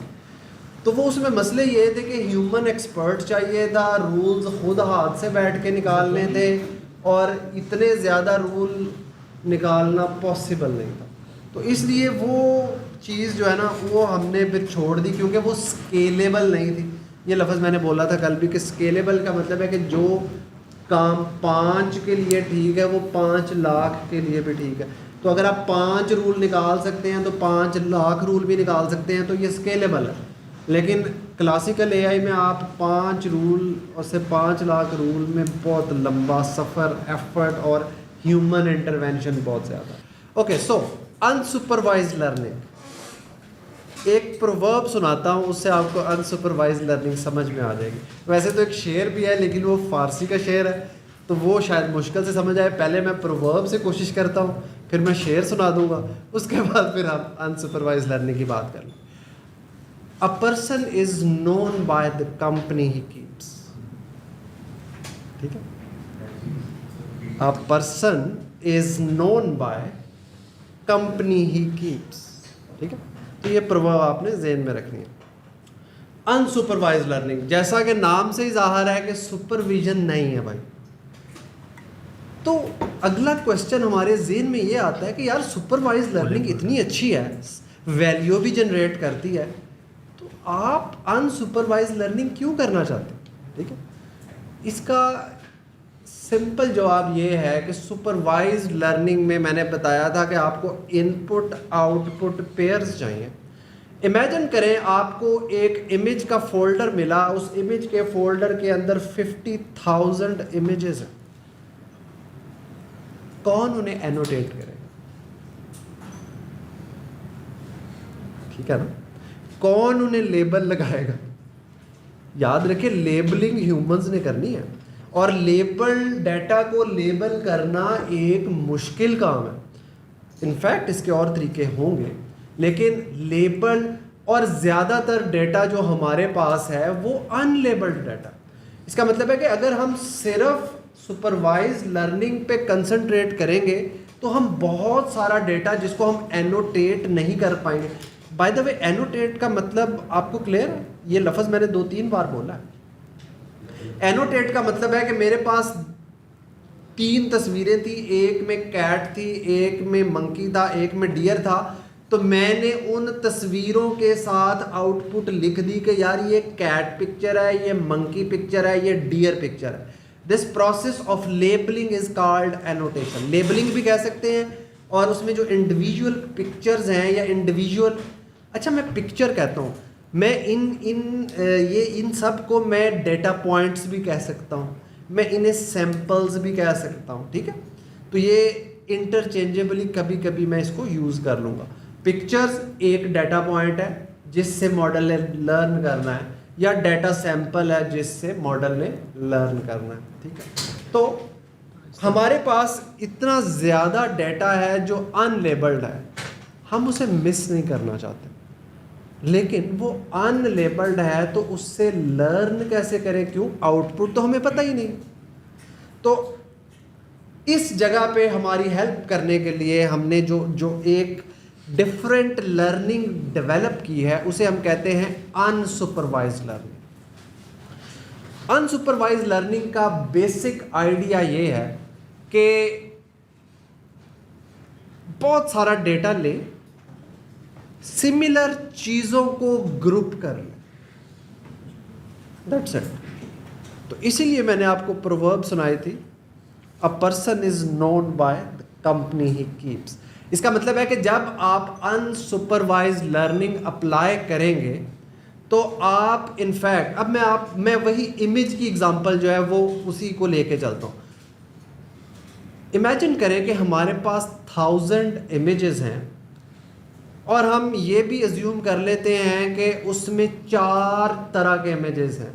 उसमें कैट इमेज है, उसमें डॉग इमेज है, उसमें मंकी इमेज है और उसमें डियर इमेज है। लेकिन हमें तो नहीं पता कि कौन सा इमेज किस तरह का है, ठीक है। तो हम अनसुपरवाइज्ड लर्निंग एल्गोरिदम को ये इमेज देंगे और उसे कहेंगे कि यार तुम ये सारे इमेज देख के हमें बताओ कि इस पूरे फोल्डर में कितनी टाइप का डाटा। अब डेफिनेटली जितने कैट इमेजेस हैं उनमें कोई ना कोई सिमिलैरिटी तो होगी ना, एक दूसरे के करीब करीब का ग्रुप तो बनाएंगे ना। तो आपको unsupervised learning algorithm 4 different groups they देगा, लेकिन उसे ये नहीं पता होगा कि ग्रुप 1 कैट इमेजेस हैं, ग्रुप 1 डॉग इमेजेस हैं, ग्रुप 3 मंकी इमेजेस हैं, ग्रुप 4 डियर इमेजेस हैं। नो, उसे लेबल्स नहीं पता, लेकिन उसने वो पूरा फोल्डर रीड करके आपको ये ज़रूर बता देना कि यार इसमें 4 डिफरेंट टाइप के ग्रुप्स हैं, हर ग्रुप में सिमिलैरिटी है, ठीक है। इनफैक्ट ये जो मैंने अभी आपको example the, this is a very well known algorithm of unsupervised learning और इसका नाम है क्लस्टरिंग। क्लस्टरिंग, तो जो ग्रुप में आपको एग्जांपल दे रहा था ग्रुप्स की, वो क्लस्टर्स थे। और क्लस्टर के मेंबर कौन होते हैं? जो एक दूसरे से सिमिलर होते हैं, जो एक दूसरे से मिलते जुलते होते हैं, ठीक है। तो सिमिलरली ये इमेज की एग्जांपल थी। अब इमेजिन करें आपके पास एक डॉक्यूमेंट्स PDF फाइल्स का डेटा है जिसमें 10,000 डॉक्यूमेंट्स। तो अब आप क्लस्टरिंग एल्गोरिदम से कह सकते हैं कि इन डॉक्यूमेंट्स को मुझे क्लस्टर कर दो बेस्ड ऑन टॉपिक्स। तो वो काफ़ी सारे क्लस्टर्स आपको दे देगा, उसमें से हर क्लस्टर एक डिफरेंट टॉपिक का डॉक्यूमेंट होगा। कोई मार्केटिंग का डॉक्यूमेंट हो सकता है, कोई एंटरटेनमेंट का हो सकता है, कोई लीगल का हो सकता है, कोई सोशल का हो सकता है। लेबल नहीं पता हमें, क्यों? क्योंकि हमें आउटपुट नहीं पता थी। अनसुपरवाइज्ड लर्निंग इसको छोटे लेवल पे ले आते हैं थोड़ा सा ना, अनसुपरवाइज्ड को सवालों को देखते हुए। देखें डॉक्यूमेंट्स, इन सारी चीज़ों को समझना एक बात है। आपको मैं रोज़मर्रा ज़िंदगी से एक एग्जांपल लेकर देता हूँ। आपसे कहा जाता है कि आप सब्जियों को और फ्रूट को अलग करें। आपको एक ऑब्जेक्ट दिया जाता है, वो कहते हैं फल है या ये सब्ज़ी है कोई। आपने उसको क्लासिफिकेशन में डाल दिया सब्ज़ी। अब जिस तरह की भी आप डाल रहे हैं, ठीक है। लेकिन अगर आपको एक टोकरा दिया जाता है टमाटरों का और कहा जाता है ख़राब वाले और सही वाले अलग करो, अब कुछ बिल्कुल सही होंगे, कुछ थोड़े ख़राब होंगे, कुछ थोड़े ख़राब होंगे, कुछ थोड़े ख़राब होंगे। आप हो सकता है कि बिल्कुल ख़राब को तो आप ख़राब शायद कह लें, लेकिन बीच में कई सारी कैटेगरीज आती हैं जिनको आप अलग अलग क्लासिफिकेशन उसके अंदर नहीं कर पाओगे। तो आप ग्रुप बना दोगे, थोड़ा थोड़ा ना कर देंगे। बिल्कुल साफ़ हैं, ये थोड़े साफ़ हैं, ये बिल्कुल वो हैं। वो भी आपको इन के दैट केस पता नहीं होगा क्या होगा, लेकिन आप थोड़ा बता देंगे ये सही के करीब करीब है। तो क्लस्टरिंग के लिए इतना समझना फ़िलहाल काफ़ी है, क्योंकि हम इसको ओवर कन्फ्यूजिंग भी नहीं करना चाहते। अब सवाल ये पैदा होता है कि दो कॉन्सेप्ट को समझने की क्यों ज़रूरत है। ये मैं बार बार कहूँगा, मैं अब हर कॉन्सेप्ट समझाने के बाद आपको ये बताऊँगा कि क्यों ज़रूरत है। क्योंकि कल शहरियार ने मुझसे ये सवाल किया, आज हमारी ऑफिस में डिस्कशन हो रही थी कि ये जो हम पढ़ रहे हैं, एक तो लोगों को ये पता है कि AI हम पढ़ रहे हैं, क्यों पढ़ रहे हैं। अब आपको ये भी पता होना चाहिए कि सुपरवाइज लर्निंग में ये अनसुपरवाइज लर्निंग पढ़े हमने, जो भी चीज़ें पढ़ी क्यों पढ़ रहे हैं। देखिए, ये आपके कॉन्सेप्ट्स बेहतर होंगे जब आपके सामने रियल लाइफ प्रॉब्लम आएंगे, जब आप क्लाइंट्स आपके सामने आएंगे। आपका क्लाइंट आपको अपना मसला बता रहा होगा, उसको नहीं पता होगा कि ये मसला मैंने किस तरह से हल करना है। क्या ही खूबसूरत बात होगी, और आप वो प्रोजेक्ट, शायद 1 करोड़ का प्रोजेक्ट आप सुबह जीत जाएं, जब आप उस क्लाइंट को ये बताएंगे कि भाई ये वाली टेक्निक लगा के तुम ये मसला अपना हल कर सकते हो। तो आप पढ़े लिखे लगोगे, थोड़ा सा आपको कॉन्सेप्ट पता होंगे। आप एक डॉक्टर के पास जाते हो तो वो एक डिफरेंट लांग्वेज में आपसे बात कर रहा होता है, वो आपके प्रॉब्लम को आइडेंटिफाई करता है और बताता है कि आपको ये मसला इस वजह से हुआ और ये दवाई आपको इस वजह से ठीक करेगी। तो और वो इन 2 बातों की बेस पे डॉक्टर है। तो जब आप रियल लाइफ में दुनिया में चैलेंजेस का सामना कर रहे होंगे, प्रॉब्लम्स आ रहे होंगे, आइडियाज़ जनरेट कर रहे होंगे, तो आपको पता होगा यार ये यहाँ पे ना हम क्लस्टरिंग अप्लाई करेंगे। अगर हम क्लस्टरिंग के एल्गोरिथम लगाते ये प्रोडक्ट बन सकता है, ये एक प्रोडक्ट बना देते हैं हम, यूँ कर देते हैं। अगर कभी किसी ने ये सोचा होगा ना कि आपको ईमेल आए तो सारे ईमेल कभी स्पैम में आते होंगे, ठीक है, सारे ईमेल यूज़र को काम के ईमेल मिलते नहीं होंगे, तो ये एक मसला होगा कभी। फिर किसी ने सोचा होगा इस मसले को हल कैसे करें, फिर इफ एल्स स्टेटमेंट लगी होंगी पीछे। जब ये AI नहीं था तो किसी ने कहा होगा कि चलो यार अगर इसके अंदर लिंक है तो इसको स्पैम में भेज दो, अगर टेक्स्ट ऊपर नीचे तो स्पैम में भेज दो, लैंग्वेज हो रहा है तो स्पैम में भेज दो, बहुत सारे इंडिकेटर्स होंगे। अब AI वो काम कर रही है। किसी को पता था कि यार क्लासिफिकेशन AI ने दे दी है, मैं क्लासिफिकेशन अप्लाई करके उसको ज़्यादा बेहतर तरीके से कर सकता हूँ, तो उसके माइंड में आइडिया आया। ये जिसने भी किया होगा आज वो मिलियनियर होगा। ये आपका दिमाग की खिड़की खोलेगा और आपको रियल लाइफ में आइडियाज़ आएंगे। You may not be able to apply this concept जो सर इतना जोर लगा के डॉक्टर समझा रहे हैं right now, but you have to understand and build a story in your mind. ये किसी ने नहीं सोचना कि यार ये मैं क्या करूँगा, ये मेरे लिए क्यों है, ये आपके लिए है। एंड सडनली जब हम आगे जाएंगे everything will start making sense to you guys. हाँ, ये मैंने पढ़ा था, जैसे आज बार बार लेबल डाटा की बात कर रहे हैं, मेकिंग सेंस कल कर रहे थे। तो इस तरह से, क्योंकि ये उन लोगों के लिए भी सर जो कह रहे हैं कॉम्प्लेक्स है, कोई कॉम्प्लेक्स नहीं है। कुछ चीज़ें आपको नहीं समझ में आएंगी, ह्यूमन नेचर है। दुरानी साहब मुझे कहते थे, दुरानी साहब के नाम पे हम सिस्टम कर रहे थे, तो मुझे ना मैथ में मैं बड़ा नालायक था, मैंने टॉप किया था मैथ में, लेकिन मैं था बड़ा नालायक। तो मुझे ना नहीं आते थे सवाल, मैं जब भी आता था तो मैंने काम नहीं किया हुआ था। वो कहता क्यों नहीं किया, मैंने कहा सर बड़ी कोशिश की, हुआ ही नहीं मुझसे। तो कहता था एक काम किया कर, नोट्स थे। मैंने कहा हाँ नोट्स तो आपके थे मेरे पास, तो उसको पढ़ लेते। मैंने कहा फिर क्या फ़ायदा होगा, पढ़ के लिख के आता। कहते एक बात समझ लो, जब आप प्रॉब्लम में फंसे हुए होते हो पर्टिकुलर इन मैथ, और आपको फिर सॉल्यूशन को देख लेते हो, आपका ब्रेन का एक हिस्सा उस पर काम करना शुरू कर देता है कि ये 2 चीज़ें आपस में कैसे मिली, और किसी दिन आपको अचानक से थॉट आता है ओह ऐसे मिली, और आपको पता भी नहीं होता कि आपका माइंड उसको प्रोसेस कर रहा होता है, आपको नहीं पता होता। अब अक्सर जाते हो एक वियर्ड सी चीज़ देखते हो और कई दिनों बाद आपके जहन में अच्छा ये मैंने कहीं और देखी थी, अच्छा ये वो वाली है, इसको ये कहते हैं। तो सडनली जो इन्फॉर्मेशन आपको दी जा रही है it will start making sense to you like this इंशाल्लाह। तो आपने इसको रखते हैं, और घबराना नहीं है कि मुझे समझ नहीं आ रही, मुझे परेशानी नहीं हो रही। स्टे सॉलिड, ये लाइव लोगों के लिए भी है, जमे रहो, ये समझ आएगी इंशाल्लाह। बिल्कुल, ये सही कह रहे हैं इरफान। ये एक्सपेक्टेड है कि आपको ये सारी चीज़ें फ़ौरन समझ में ना आए, लेकिन एटलीस्ट जब आप इस वोकैबुलरी से फेमिलियर हो जाएंगे तो ये आपको एलियन नहीं लगेगा। मतलब आपको एक कॉन्सेप्ट सुना लगेगा तो आप उतना थ्रेटन्ड फील नहीं करते, यार ये पता नहीं क्या चीज़, ये पता नहीं क्या बला आ गई, ठीक है। सो हर चीज़ समझ में नहीं आएगी, that is a guarantee. So do not worry about it. लेकिन हर चीज़ समझ में आएगी, that is a guarantee as well. Keep on asking, जिधर आपको लगे मैं थोड़ा सा मुश्किल चला गया हूँ, आप कहें सर इसको थोड़ा सा और आसान कर दें। एक बटन मेरे पाँव के नीचे भी है वैसे, तो आप लोगों को नज़र नहीं आ रहा। मैं वो अब जब नहीं दबता ना तो फिर मैं खुद खड़ा हो जाता हूँ।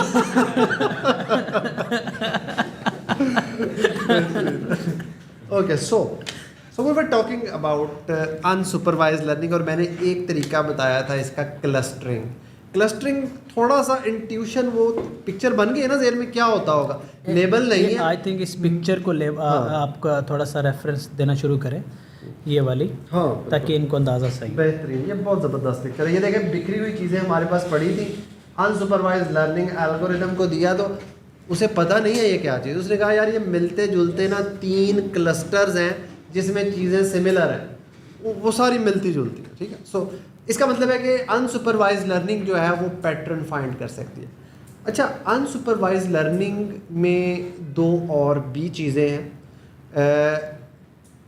पहले हम ज़रा आसान वाली की बात करते हैं, दूसरी मैं सिर्फ नाम बता दूंगा आप, ताकि आपने नाम सुना हो, और ब्रीफ सा डिस्क्राइब कर दूंगा, बट डू नॉट वरी अगर वो समझ में नहीं आता। तो जो दूसरी इम्पॉर्टेंट चीज़ अनसुपरवाइज्ड लर्निंग में हम देखते हैं उसे कहते हैं अनोमली डिटेक्शन, ठीक है। अनोमली डिटेक्शन भी एक अनसुपरवाइज्ड टेक्निक है। अनोमली क्या होती है? Anything weird, very good. अच्छा, अब अनोमली डिटेक्शन में आप क्या करते हैं, आप मॉडल को बताते हैं यार ये सारे काम जो हैं ये नॉर्मल है, तो मॉडल जो है वो नॉर्मल पे ट्रेन हो जाता है। जब भी कोई डिफरेंट चीज़ उसके पास आएगी वो कहेगा यार ये नॉर्मल तो नहीं है, ठीक है ना, और वो उसे डिटेक्ट कर लेगा। तो आपने सिर्फ 1 लेबल दिया, ये सारी चीज़ें नॉर्मल है। अच्छा, अनोमली अब 100 टाइप की हो सकती है, लेकिन वो क्या कहेगा, वो कहेगा अनोमली है, किस टाइप की है ये मॉडल को नहीं पता, ठीक है। तो अनोमली डिटेक्शन जो है that is an other unsupervised learning technique.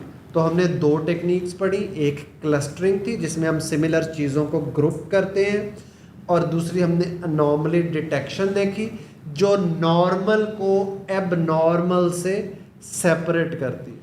Anomaly detection की कोई एप्लीकेशन फ़ौरन बैठे बैठे जो आपके जहन में आए, और जो हमारे लोग देख रहे हैं वो भी कमेंट्स में मुझे बताएं कि अनोमली डिटेक्शन की कोई एप्लीकेशन जो उनके जहन में आए। फॉर एग्ज़ाम्पल, एक मैन्युफैक्चरर जो है वो बाइक्स बना रहा है।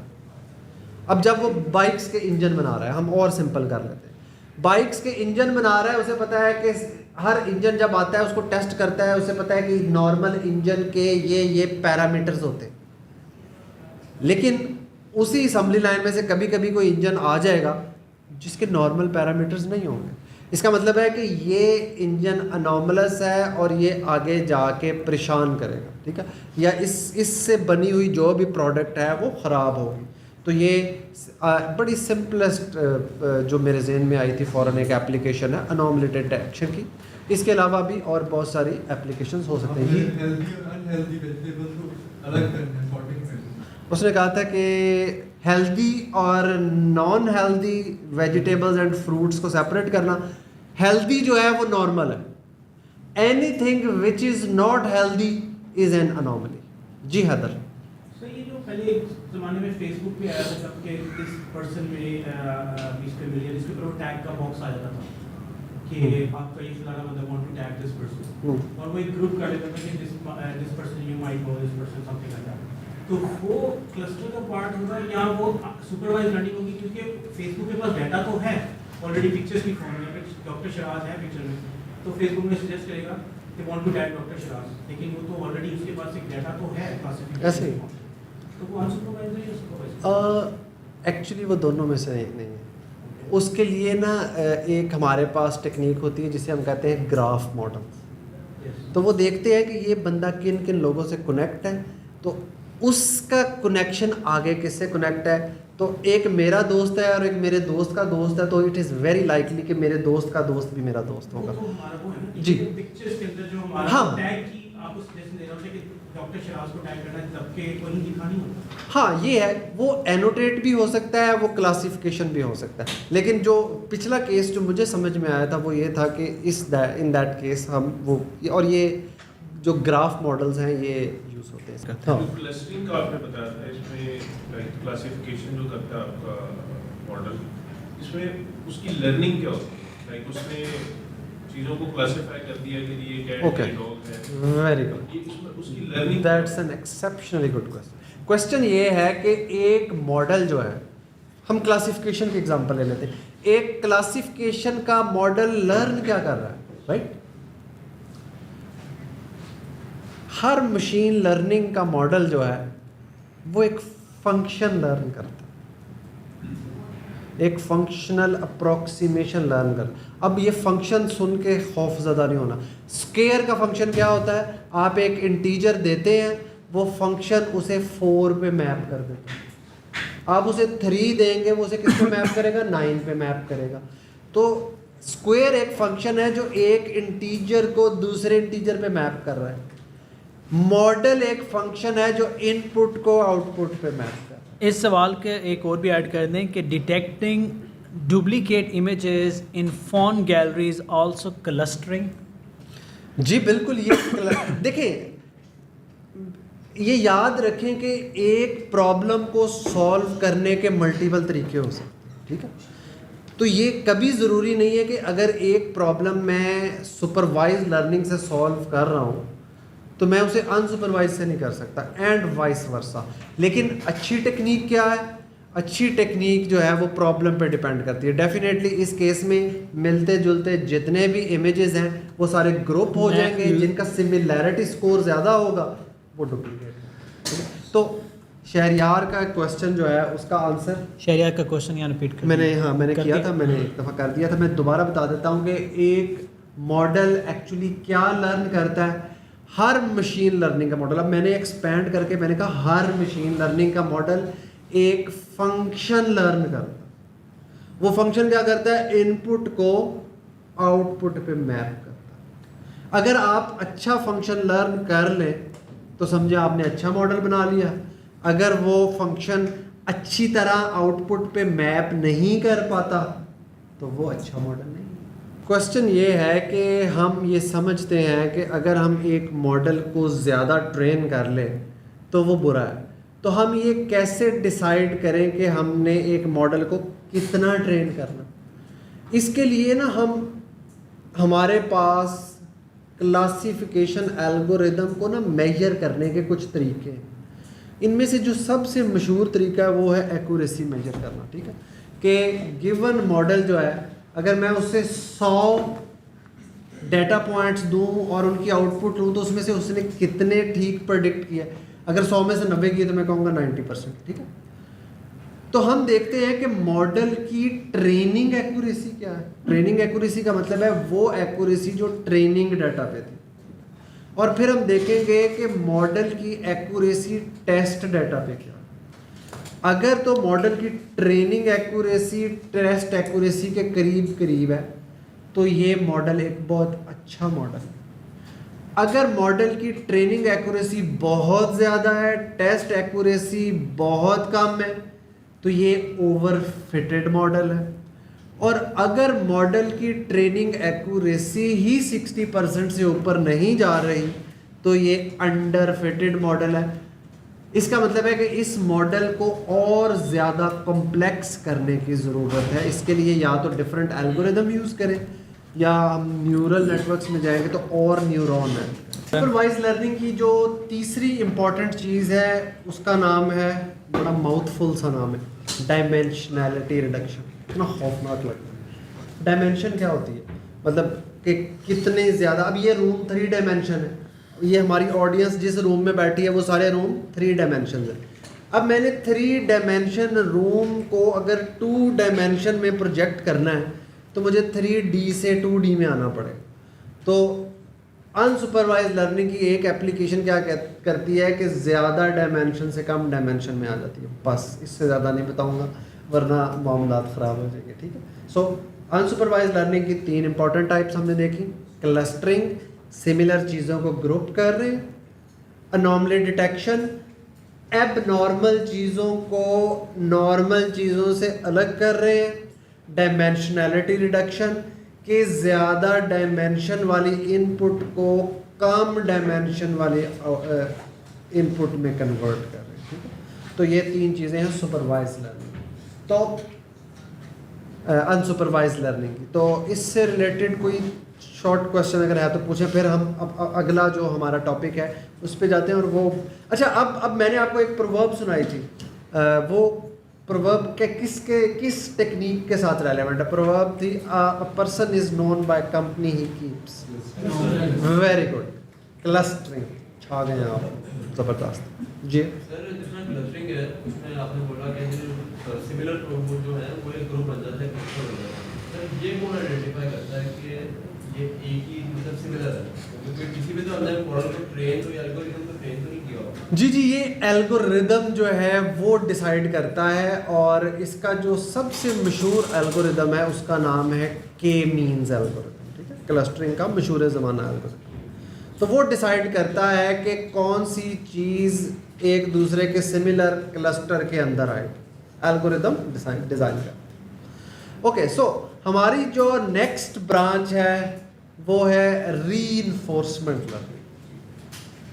अच्छा, रीइंफोर्समेंट लर्निंग आप लोगों को आपके बचपन में ले जाएगी जब आपने पहली बार साइकिल चलानी सीखी थी। हम सबको बचपन में साइकिल चलानी नहीं आती थी। किसी दोस्त को साथ लेके गए, उसे कहा यार मैं साइकिल पे बैठता हूँ, तू मुझे धक्का लगा। उसने धक्का लगाया, हमने कोई पैडल चलाने की कोशिश की, हैंडल संभाला, थोड़ा सा चला, मज़ा आया, ठा करके गिर गया, चोट भी लगी, ठीक है।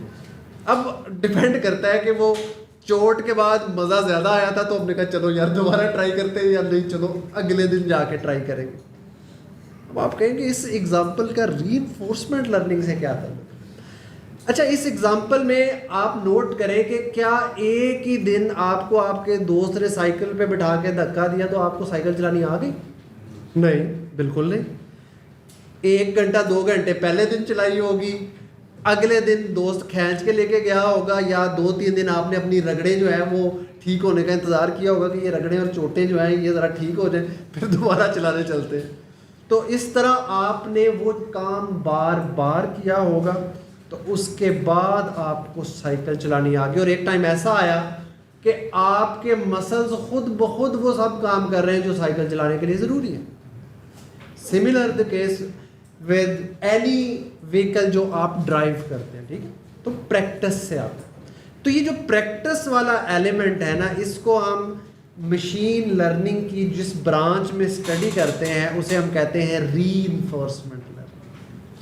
अच्छा, अब रीइंफोर्समेंट लर्निंग और साइकिल वाली एग्जांपल का आपस में बहुत गहरा ताल्लुक है। रीइंफोर्समेंट लर्निंग में एक चीज़ होती है एजेंट, जिसने काम सीखना होता है। अब जैसे हम साइकिल चलाने गए थे सीखने, तो हम एजेंट थे, ठीक है, हम एजेंट थे और हमने साइकिल चलाना सीखना था, ठीक है। अच्छा, स्टिल अनसुपरवाइज्ड? नहीं, हम रीइंफोर्समेंट लर्निंग। ओके, सो एजेंट, जैसा कि हम देख रहे हैं हमारे पास एक एजेंट है, ये वो बंदा है जिसने साइकिल चलानी सीखनी थी, ठीक है। अच्छा, अब जब आप साइकिल पे बैठे, आपके दोस्त ने आपको धक्का दे दिया, तो आपके पास कुछ सेट ऑफ एक्शन है। आपने पैडल घुमाने हैं और स्टीयरिंग सीधा रखना।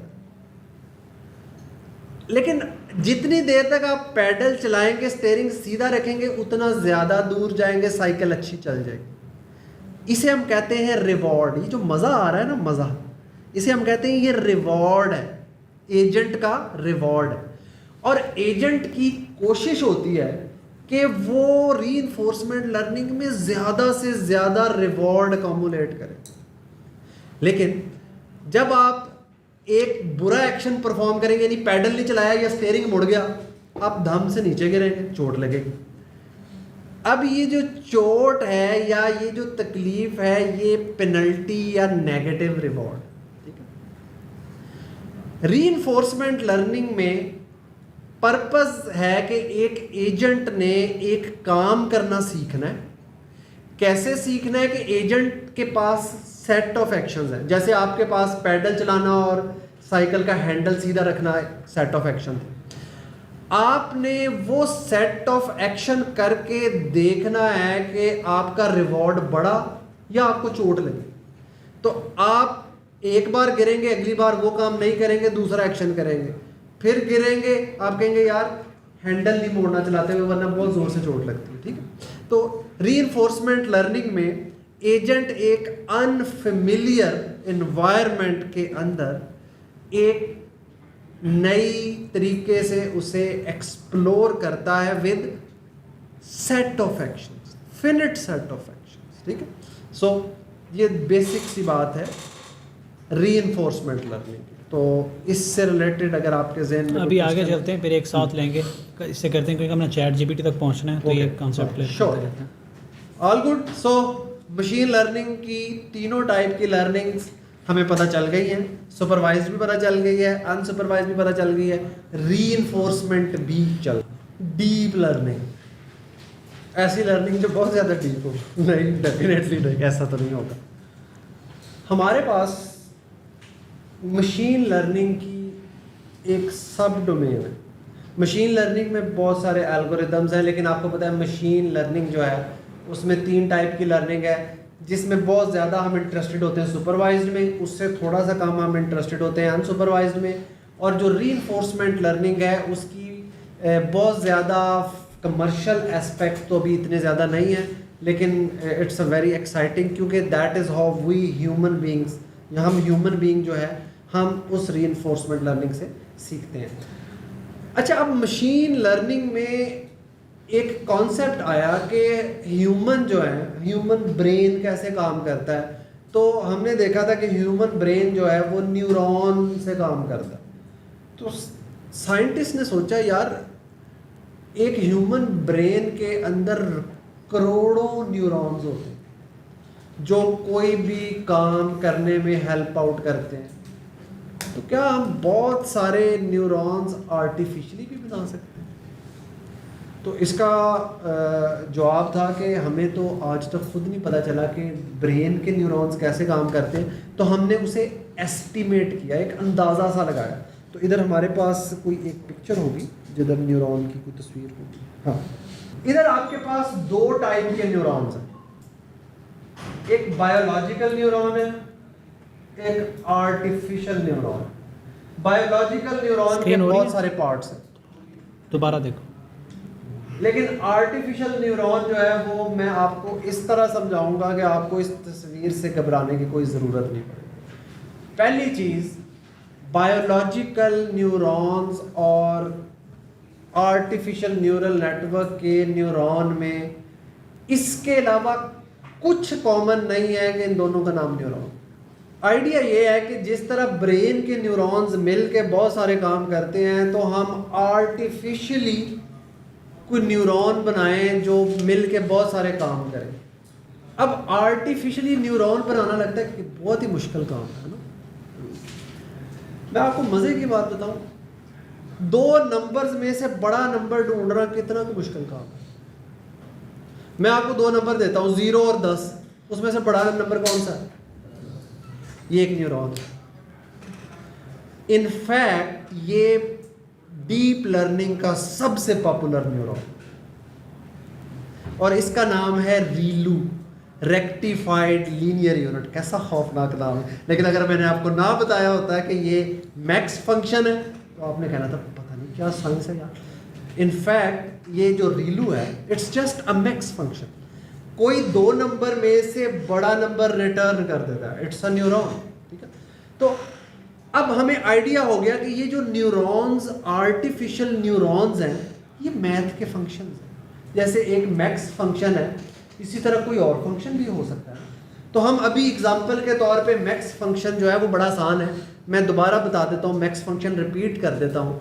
मैक्सिमम से लफ्ज़ निकला है मैक्स फंक्शन। मैक्सिमम का मतलब है कि आपसे ये कोई 2 नंबर लेगा और उसमें से जो बड़ा नंबर है वो रिटर्न कर देगा, ठीक है। तो इसे हम कहते हैं मैक्स फंक्शन या मैक्सिमम फंक्शन। तो ये जो मैक्स फंक्शन है ये एक बहुत पॉपुलर आर्टिफिशियल न्यूरॉन है, ठीक है। ओके, हमें पता चल गया कि अब आर्टिफिशियल न्यूरॉन क्या होता है। अब आर्टिफिशियल न्यूरल नेटवर्क क्या होगा। बहुत सारे आर्टिफिशियल न्यूरॉन लें, उनको आपस में कंबाइन करें इस तरह कि वो कोलैबोरेटली इनपुट ले, उस इनपुट पे काम कर कर के आउटपुट जनरेट कर दें, तो हमारे पास आर्टिफिशियल न्यूरल नेटवर्क बने। ठीक है, दोबारा बताता हूँ। न्यूरॉन क्या है? मैक्स फंक्शन, यानी कि मैं मैक्स फंक्शन को न्यूरॉन कह रहा हूँ। मैं 10 मैक्स फंक्शन जो है वो जोड़ सकता हूँ कि इनपुट सारे के सारे फंक्शंस को गए, उन्होंने कोई आउटपुट दे दी। ये मैक्स फंक्शन में थोड़ा सा कंफ्यूजन है। मैक्स फंक्शन मैक्सिमम, मैक्सिमम का क्या मतलब होता है? 2 इंटीजर्स 0 और 10 दिए तो मैक्स फंक्शन क्या वापस करेगा? देखिए, इसको थोड़ा सा मैं दूसरी साइड पे ले जाने की, आपको एग्जांपल में फ़िट करने की कोशिश करता हूँ, शायद आप लोगों को समझ में आ जाए। मैं हमेशा एग्जांपल देता हूँ ऑफिस के एक एनवायरनमेंट की, that won't fully fit into the concept but that will make sense to you. ठीक है, एक ऑफिस का एनवायरनमेंट हो या आप अपने मुल्क का स्ट्रक्चर ले लें, आपके पास छोटे छोटे आप फंक्शन अगर नोड्स होते हैं, डिसीजन पॉइंट्स होते हैं। मतलब क्या हो गया कि एक आपके पास HR डिपार्टमेंट का हेड है, एक डिपार्टमेंट है, उसका हेड है। एक आपके पास बिज़नेस डेवलपमेंट डिपार्टमेंट का हेड है, एक आपके पास अकाउंट्स का हेड है, टेक्निकल डिपार्टमेंट का हेड है, प्रोजेक्ट मैनेजमेंट का हेड है। समझें इसको, थोड़ी देर के लिए आप इसको वो करें, मैं बता रहा हूँ फुली फिट नहीं होगी बट एक सेंस बनेगी। आपने एक इन्फॉर्मेशन, एक डिसीजन लिया HR से, उसने एक फ़ैसला कर दिया, उसने एक आपको आउटपुट दे दी। ठीक है, इमीडिएटली उसने आपको एक आउटपुट दे दी। एक आउटपुट सिमिलरली आपने किसी और से ले ली। ये सारी आउटपुट्स को हम जब ये सारे चीज़ों को इंटरलिंक करते हैं, एक से दूसरे नोड की तरफ, दूसरे से तीसरे नोड की तरफ, एक नेटवर्क सा बनता है। एक just drawing a picture in your mind, particularly business development में, क्योंकि technically it won't fully fit the concept. ठीक है, मैक्स फंक्शन की जब हम बात कर रहे हैं तो वो ये कह रहे हैं कि एक आपके पास है जिसने आपको बता दिया ये ज़्यादा है, उसने एक डिसीजन किया कि ये जो वैल्यू है ये ज़्यादा है। ठीक है, ये ज़्यादा है या नहीं है, उसने डिसीजन कर दिया एक। तो ये सारा एक नेटवर्क होता है।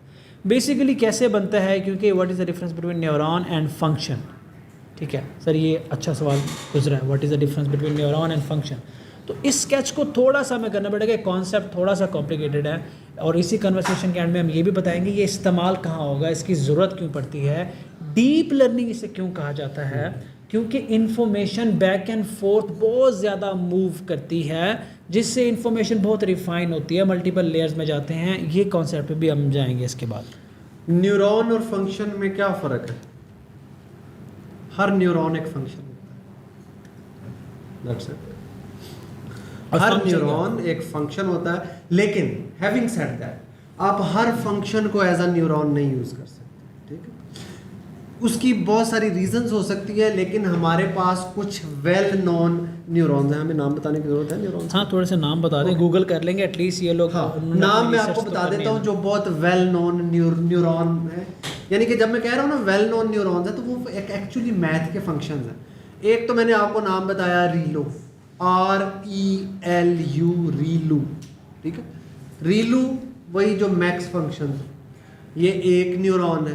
दूसरा हमारे पास जो सबसे मशहूर एक और भी न्यूरॉन है, उसका नाम है सिग्मॉइड, SIGMOID,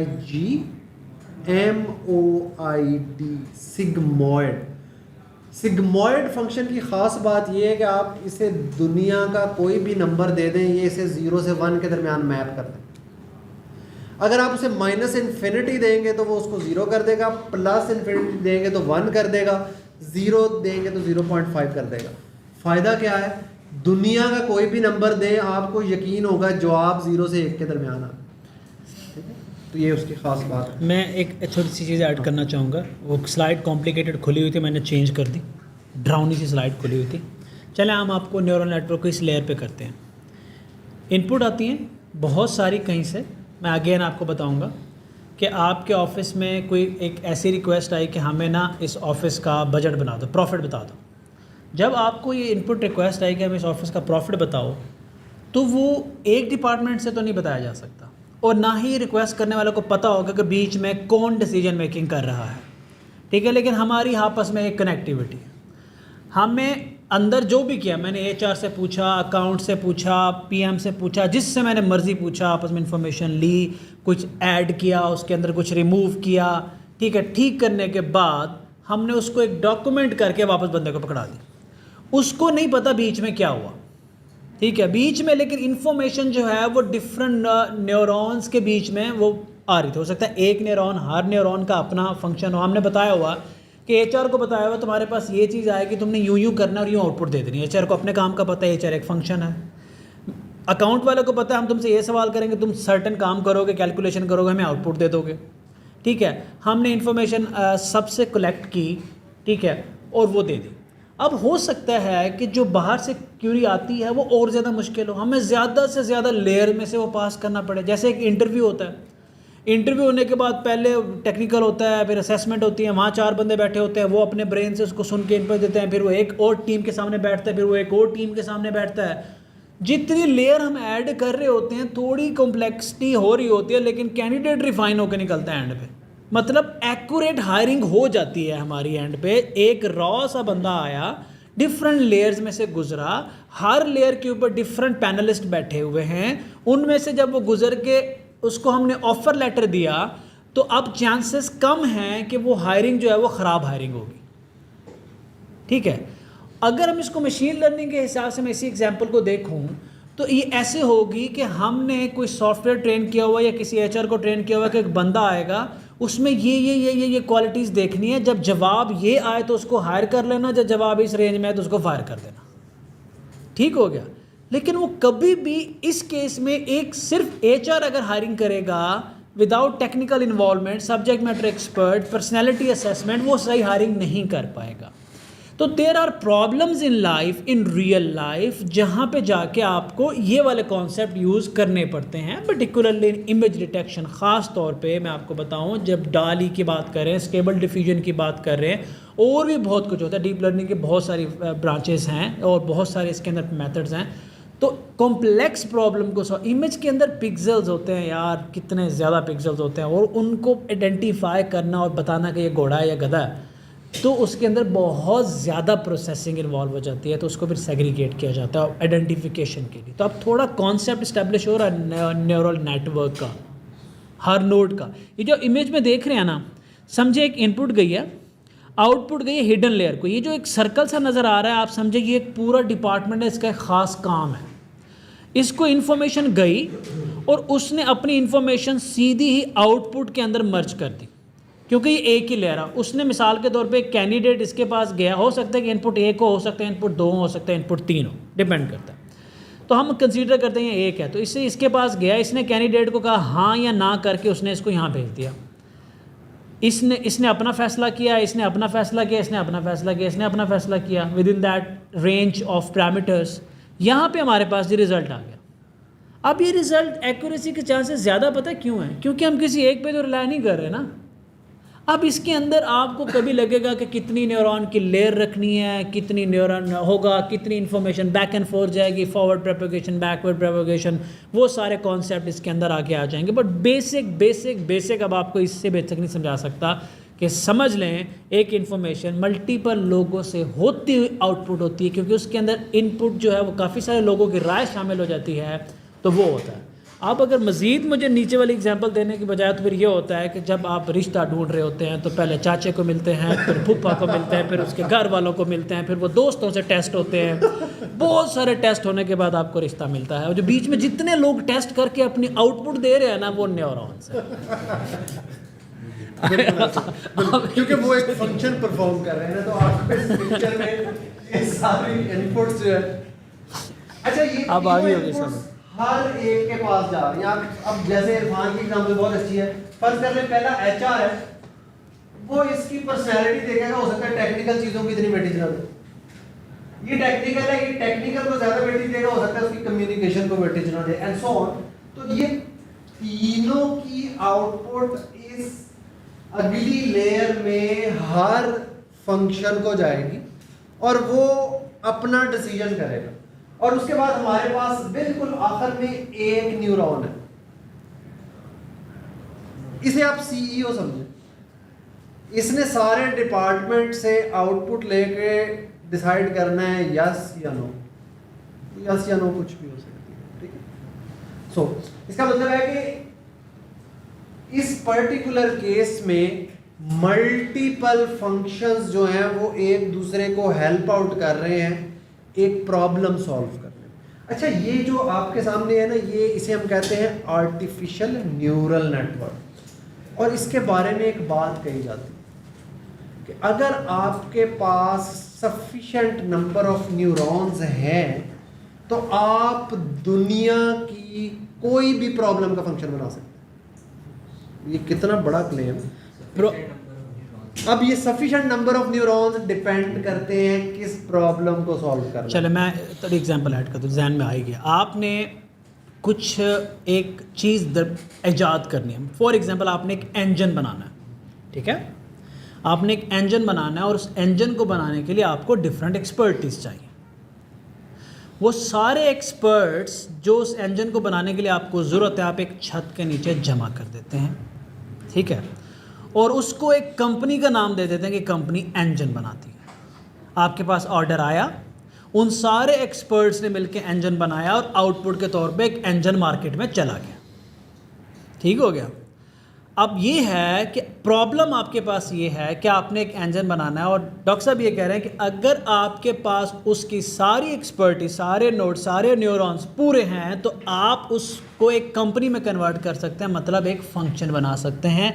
फंक्शन क्या होता है यार? वो एक इनपुट लेता है और आपको एक आउटपुट देता है, ये है फंक्शन, ठीक है। तो उस तरह से हो सकता है।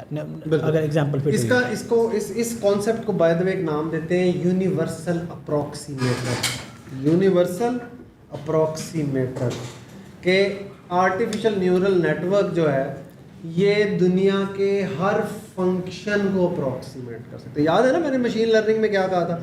मशीन लर्निंग का हर एल्गोरिदम क्या लर्न कर रहा है? एक फंक्शन लर्न। ये एग्जैक्टली वही बात। ओके, सो अच्छा, ये एक टाइप का आपने जो तस्वीर देखी थी वो एक टाइप का आर्टिफिशियल न्यूरल नेटवर्क था। हमारे पास ढेरों टाइप के आर्टिफिशियल न्यूरल नेटवर्क्स, हर एक का आर्किटेक्चर डिफरेंट है, ठीक है। तो ये जो मैंने आपको दिखाया था ये सबसे पहला न्यूरल नेटवर्क था जो कंप्यूटर साइंस वाले साइंटिस्ट ने बनाया था। इसे हम इसीलिए कहते हैं स्टैंडर्ड न्यूरल नेटवर्क। तो स्टैंडर्ड न्यूरल नेटवर्क एक टाइप का न्यूरल नेटवर्क है, लेकिन हमारे पास बहुत सारी डिफरेंट टाइप के न्यूरल नेटवर्क्स हैं और हर न्यूरल नेटवर्क डिफरेंट काम करता है। न्यूरल नेटवर्क क्यों कहते हैं इसे?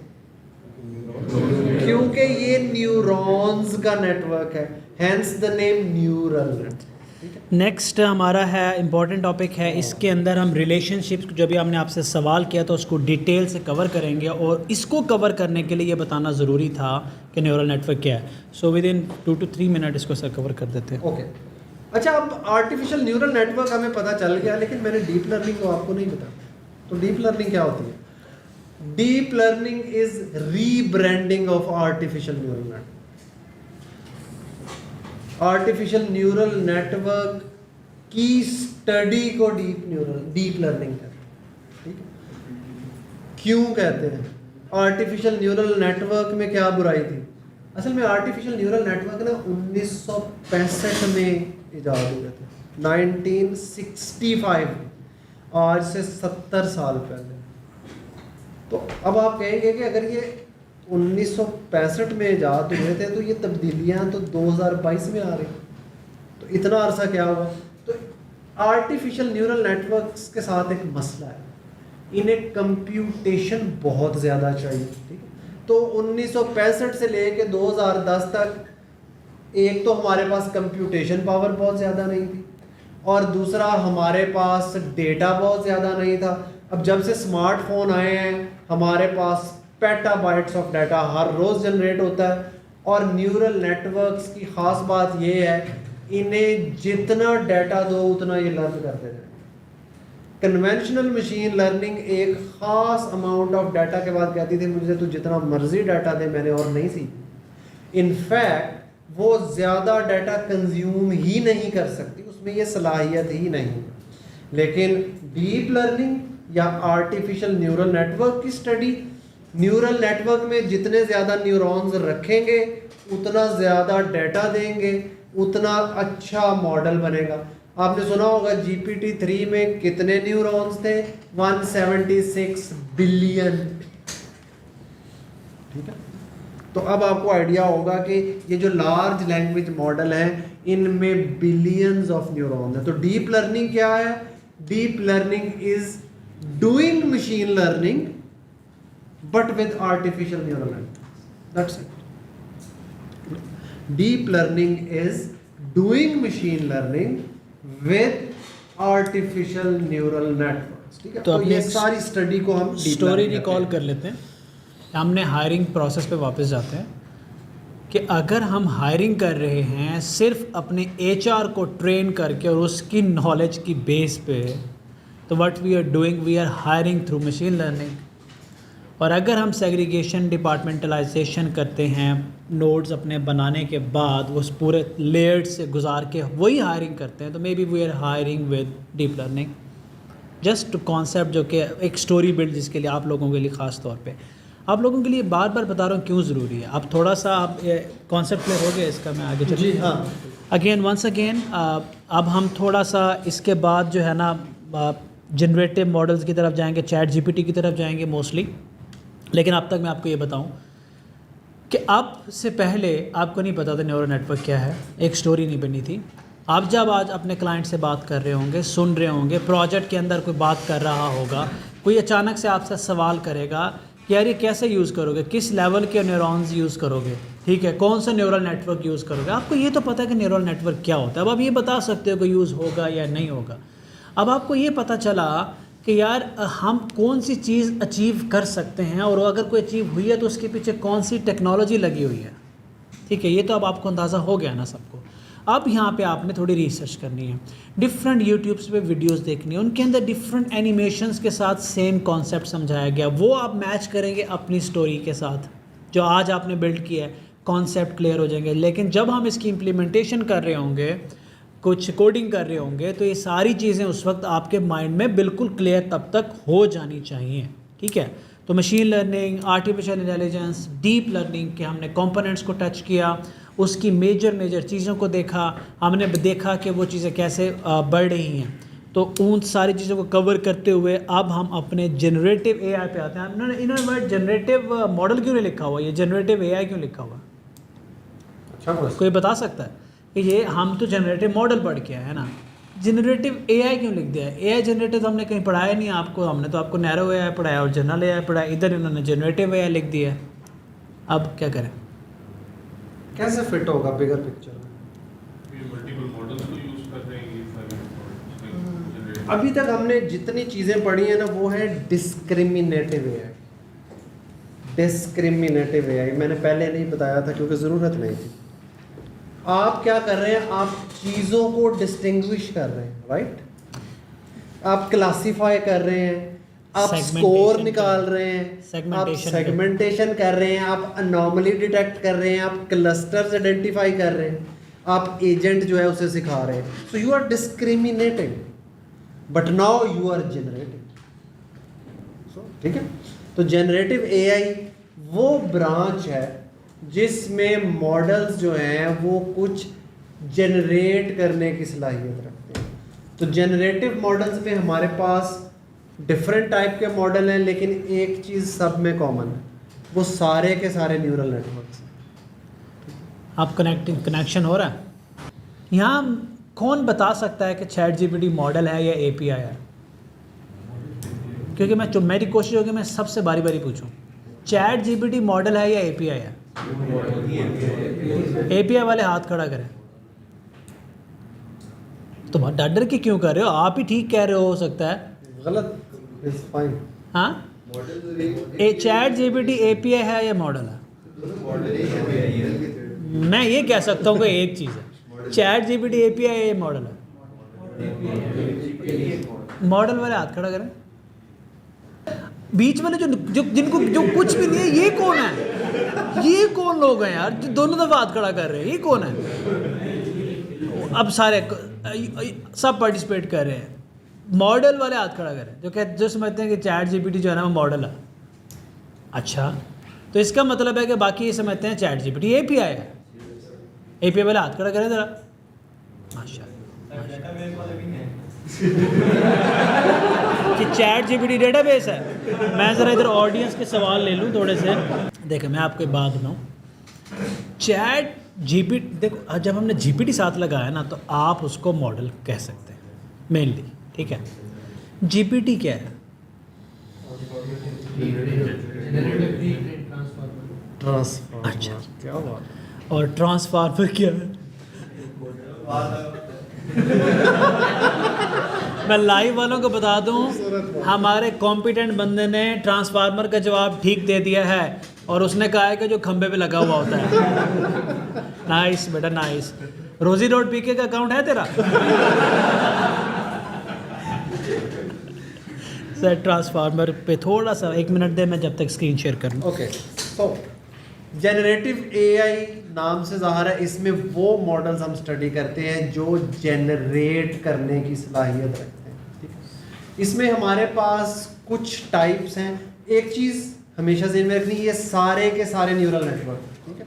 तो अब मैं जो भी नाम बता रहा हूँ they are all type of neural network. हमारे पास इसमें ऑटो इनकोडर्स होते हैं, हमारे पास इसमें जेनरेटिव एडवर्सरियल नेटवर्क जिन्हें गेन कहते हैं, GAN, गेन, वो भी जनरेटिव मॉडल है। और हमारे पास फिर ट्रांसफॉर्मर्स होते हैं। जो ट्रांसफॉर्मर्स हैं ये भी न्यूरल नेटवर्क मॉडल्स हैं। ट्रांसफॉर्मर के 2 पार्ट्स होते हैं। एक, यानी यूँ समझे कि एक मशीन है, उसके 2 हिस्से। पहली मशीन का काम है कि वो इनपुट एक्सेप्ट करेगी और उसे ऐसी फॉर्म में कन्वर्ट कर देगी कि कंप्यूटर को समझ में आ जाए, ठीक है। इसे हम कहते हैं रिप्रेजेंटेशन लर्निंग, ठीक है।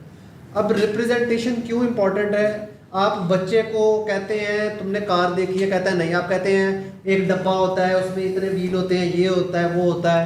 ये आप कार की एक रिप्रेजेंटेशन बच्चे को दे रहे हैं, लेकिन आप उसे एक तस्वीर दिखाते हैं, ले बेटा ये कार होती है, वो भी तो एक रिप्रेजेंटेशन है। तो बच्चे को तस्वीर वाली रिप्रेजेंटेशन से ज़्यादा अच्छी समझ में आ जाएगी, कहानी वाली से हो सकता है मुश्किल में समझ में आए। तो जो हमारा ट्रांसफॉर्मर है उसके 2 पार्ट हैं। एक इनपुट को लेके ऐसी फॉर्म में कन्वर्ट करता है जो कंप्यूटर को समझ में आ जाए, और दूसरा पार्ट जिसको हम डिकोडर कहते हैं वो उसे लेता है, यूज़र की क्यूरी को लेता है और चीज़ें जनरेट करनी शुरू करता है, ठीक है। तो इसे हम डिकोडर पार्ट कहते हैं। मैंने जो समझा दिया था आपको न्यूरल नेटवर्क, तो एक इवन और कितनी मिसाल दूँ यार, मैंने आपको रिश्ते तक तो ले आया था और मैं आपको क्या इजी एग्जांपल, तो किसी ने सुनी नहीं होनी। अच्छा, एक और सवाल का जवाब, सवाल निकल गया मेरे माइंड में से, ये आप लोग भी बता सकते हैं, मैं आप लोगों को कॉन्सेप्ट पकड़ने आए बैठे हो। ये प्री ट्रेन क्या है? मैं आसान, क्या चैट GPT का मतलब है generative pre train transformer. What is pre train, क्या मतलब है प्री ट्रेन का, क्या मतलब है? लाइव वाले हमें बताते हैं जी, कैसे किसे सिखाया गया हो?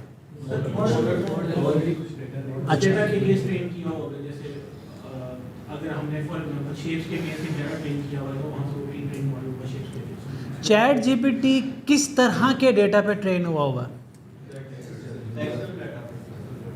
वो पढ़े लिखे हो गए यार सारे।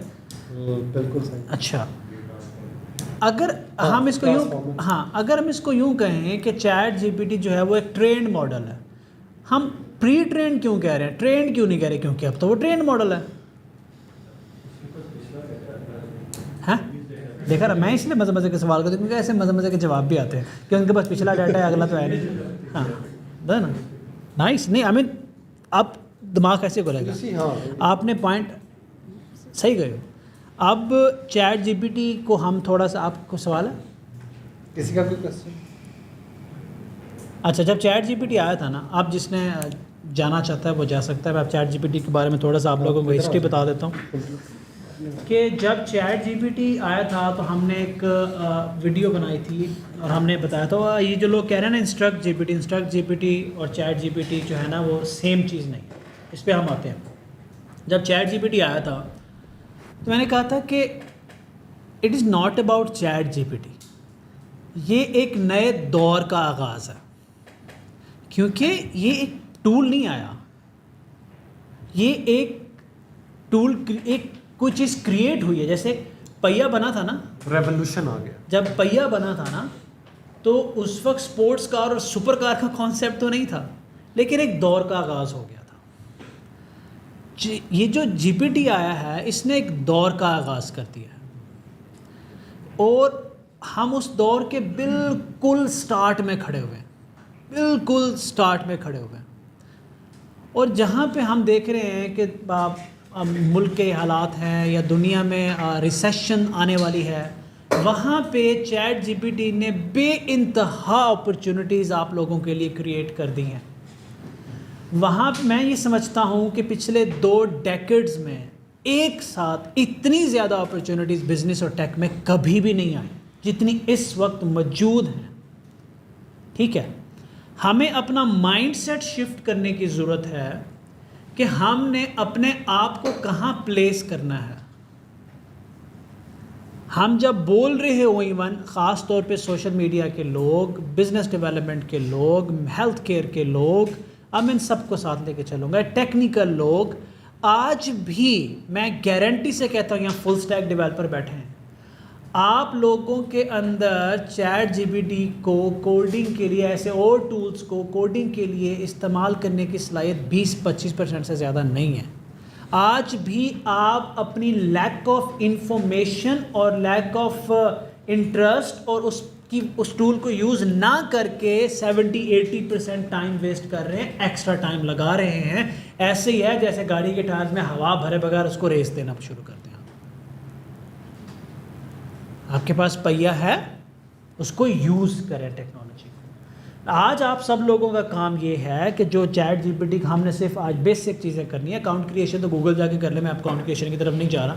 अकाउंट क्रिएशन हुई है, मैं सिर्फ प्रॉम्प्टिंग करूँगा थोड़ी सी, लेकिन आप लोगों का काम क्या है, उससे कोड करना शुरू करें।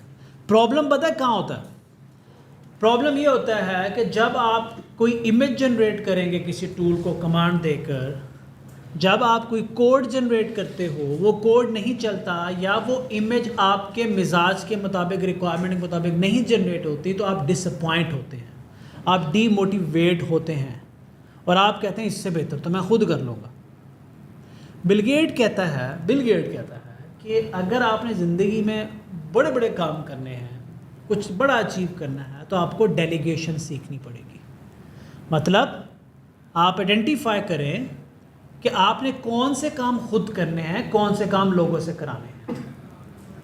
अगर आप इस काबिल हो कि आप 1 घंटे में 5,000 10,000 कमाने की सलाहियत है, तो आपको अपने घर के लॉन में 2 घंटे मशीन चलाने की ज़रूरत नहीं है, क्योंकि अगर वो कोई 500 रुपये में आपके लिए कर सकता है, तो क्योंकि आप अपने को, आपको आपके घंटे की वैल्यू पता है। वो टास्क आप उसको डेलीगेट करें और वो काम अपनी प्रोडक्टिविटी में लगाएं। आज के दौर में पिछले चंद महीनों से डेलीगेशन का concept from human to human, human to machine shift हो गया। दिस इज़ वेरी इंपॉर्टेंट, जो आप लोगों को समझने की ज़रूरत है। और जहां हम एज ह्यूमन रेजिस्टेंस शो करा रहे हैं, ये तो मैं खुद कर लूँगा, ये तो मैं खुद कर लूँगा। वो मेरा भाई एक पीछे बैठा हुआ है, उसको मैं हर दफ़ा कहता हूँ कि ये वाला काम अपनी टीम से करा। जब भी मैं रात को आता हूँ वो काम खुद कर रहा होता है। मैं कहता हूँ क्यों कर रहे हो?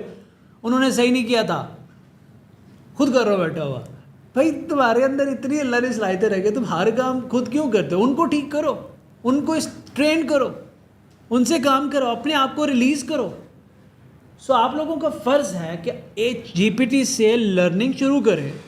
आप लोगों का फ़र्ज़ है कि ChatGPT से अगर इम्परफेक्ट आउटपुट आ रही है तो आप खुद को ट्रेन करें to get the perfect out of.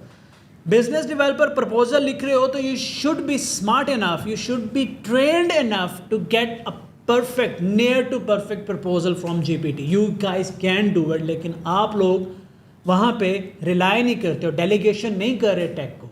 आप कोडर है, you have to get that very masterpiece type of a code, you should have that expertise, and you can not build that expertise of generating a good piece of code without banging your head with a ChatGPT के यार ये बार बार करने से अलावा नहीं होगा। और उसके लिए आपको समझना पड़ेगा कि when it's come to task delegation, आने वाले वक्त में, बहुत आने वाले वक्त में नहीं, आ चुके वक्त में टास्क डेलीगेशन आपने मशीन को करनी है। आपका खाना और आपके जाने के अलावा सारे काम मशीन करेगी। ये टाइम आने वाला है, you trust me, we are moving towards that era.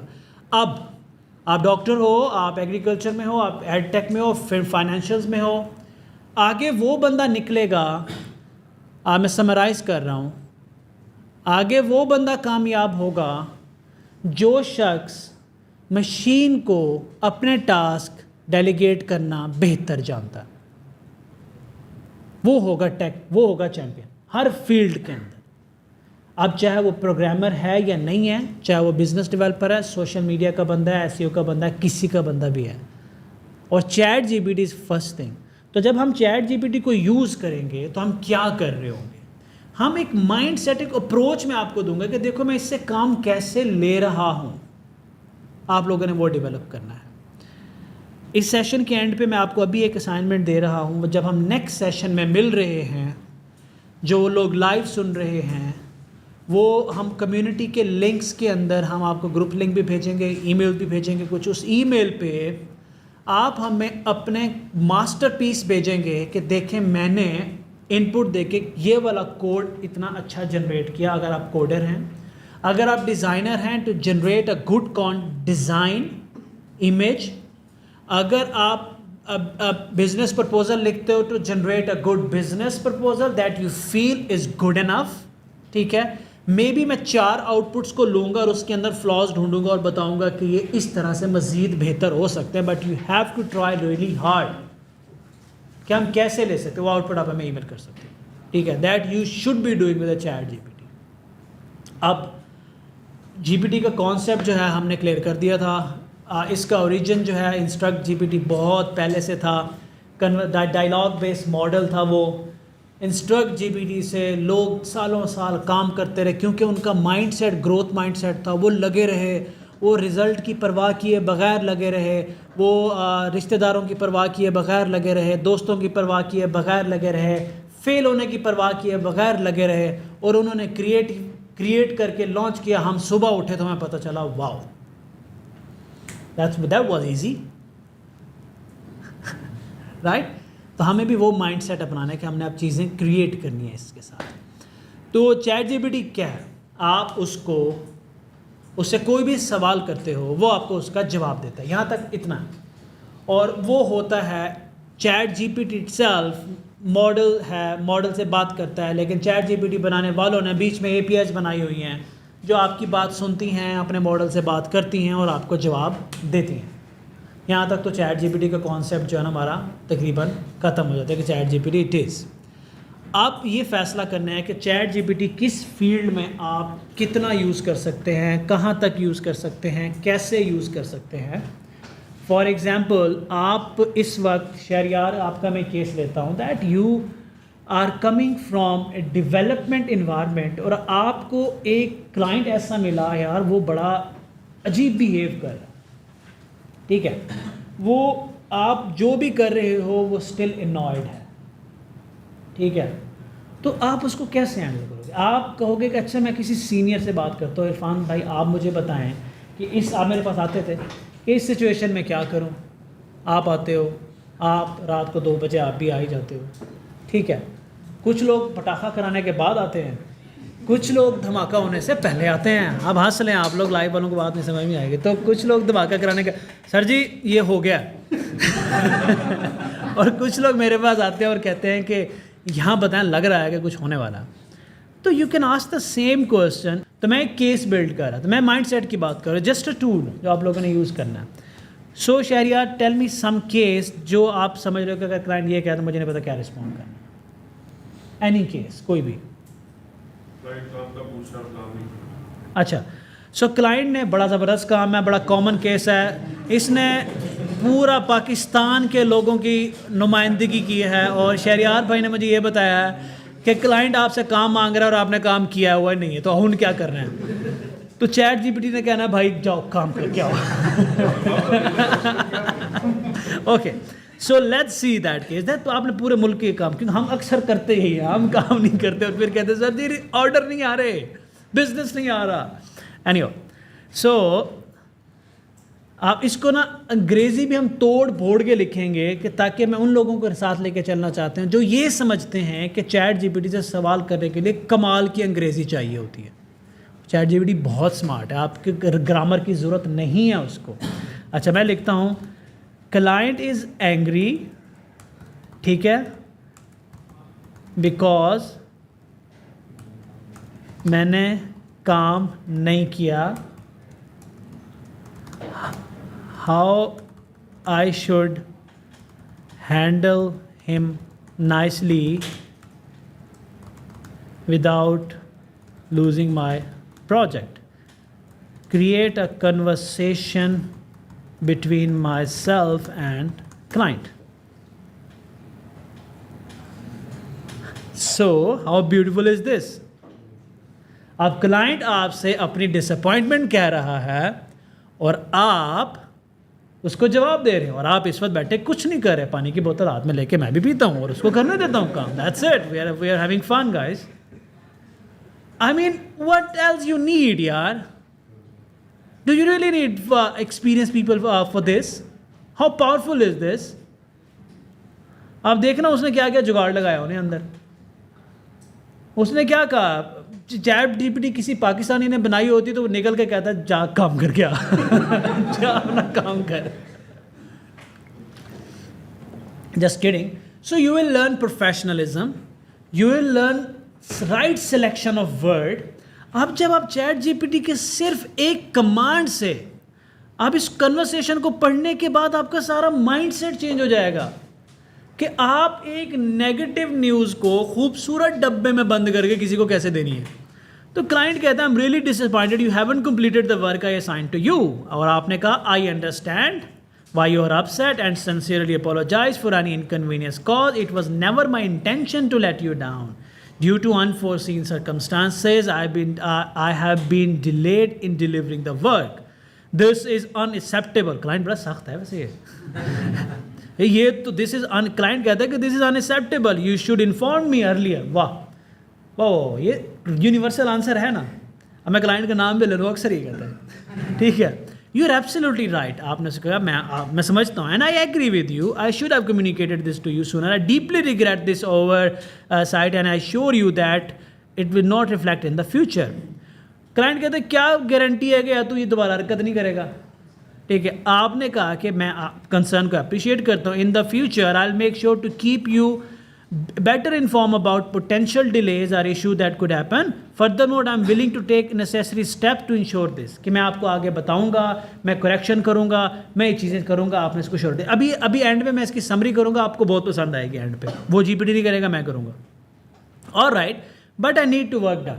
यार जो है जो, पर मुझे अभी ये काम करके दो। क्लाइंट कहता हाँ ठीक है। आपने उसे कहा कि I understand your urgency and I am committed to making this right. मैं आपकी परेशानी समझता हूँ, जल्दबाजी समझता हूँ, और मैं पूरे तरीके से रेडी हूँ, कमिटेड हूँ, मैं ये करूँगा। फिर आपने उसको बताया, उसने कहा let's go let's do it. फिर आपने उसका शुक्रिया अदा किया। एंड में लिखा remember the most important thing handling such situation is to remain calm, listen to. उसने समरी दी। अब आप ये देखो कि लेसन क्या है, जीपीटी ने अब आपको क्या दिया। हर जवाब के शुरू के पहले 3 वर्ड 4 वर्ड समझना। पहला जवाब जो गया डेवलपर से, I understand why you are upset. दूसरा जवाब जब गया, सवाल को छोड़े, यू आर एब्सोल्युटली राइट।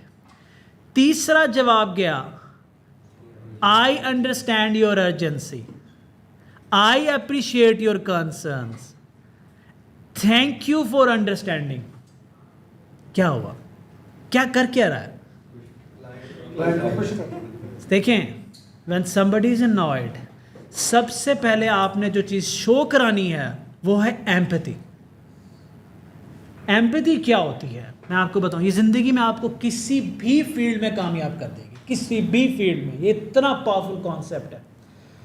आप दो मियाँ बीवी के बगैर बीच में झगड़ा हुआ है, या दोस्तों के में हुआ है, भाई बहनों के हुआ है, दफ्तर में हुआ है, कोलीग्स में हुआ है, क्लाइंट्स में हुआ है, एम्पैथी वो चीज़ है जो हर जगह आपका साथ देगी। वो है अपने आप को दूसरे के शूज़ में लेके जाना, अपने आप को दूसरे की जगह पे रख के सोचना, ठीक है। और दूसरे की जगह पे रख के सोचने के बाद एक्नॉलेज करना थोड़ी चीज़ें, ताकि वो कंफर्ट में है। एक बुक है नेवर स्प्लिट द डिफरेंसेस, उसके अंदर एक मिररिंग टेक्निक भी बोला गया है, लेबलिंग भी बोला गया। मिररिंग टेक्निक क्या होती है कि आप दूसरे को ये बताते हो कि I understand your problem. Mostly लोगों को गुस्सा इस वजह से आता है कि उनको लग रहा होता है कि आप उनको समझ नहीं रहे और बिना समझे जवाब ठोकी जा रहे हैं, जो कि हमारे यहाँ ज़्यादातर होता भी ऐसे। उसने सारे वर्ड्स पहले उसको मिरर किए कि मैं समझता हूँ, मैं समझता हूँ, मैं समझता हूँ, तो उसको कंफर्ट में ले आया कि यार ये समझता है and he is willing to do that. अच्छा, फिर उसने एक माइंड सेट दिया आपको कि यार ये जो है तुम क्या करोगे, कि मुझे क्या गारंटी है कि तुम ये काम करोगे, ठीक है। उसने उसमें बड़ा अच्छा जवाब दिया था कि मैं ये स्टेप लूँगा। अब यार what is the take away? हम चैट जीपीटी को क्या करते हैं, ये कमांड देंगे कि how to generate a business proposal for a WordPress development site with 3 pages blah blah blah. वो आया, कॉपी पेस्ट किया, ठा दिया। हमने चैट जीपीटी की जो आउटपुट है ये लाखों करोड़ों लोगों का दिमाग का निचोड़ ला के आपको दे रहा है। ये एक माइंड सेट दे रहा है content. This is so powerful content. This is not just a content. Stop even thinking that chat GPT is giving you a content. सबसे ज़्यादा तबाहकुन कॉन्सेप्ट चैट जीपीटी के बारे में लोगों का ये है कि चैट जीपीटी जो है वो कंटेंट जनरेशन टूल है। तबाहकुन है। चैट जीपीटी आपको माइंड सेट दे रहा है, अप्रोच दे रहा है। कितने % लोग हैं जो चैट जीपीटी को इस तरह से देखते हैं? कोई कॉन्सेप्ट पूछें, न्यूरल नेटवर्क पूछें, इससे सुपरवाइज लर्निंग पूछें, अनसुपरवाइज लर्निंग पूछें, ठीक है। तो मैं ऐसे कहता हूँ कि मुझे आप लोग कह रहे थे कि ChatGPT is an API और मॉडल।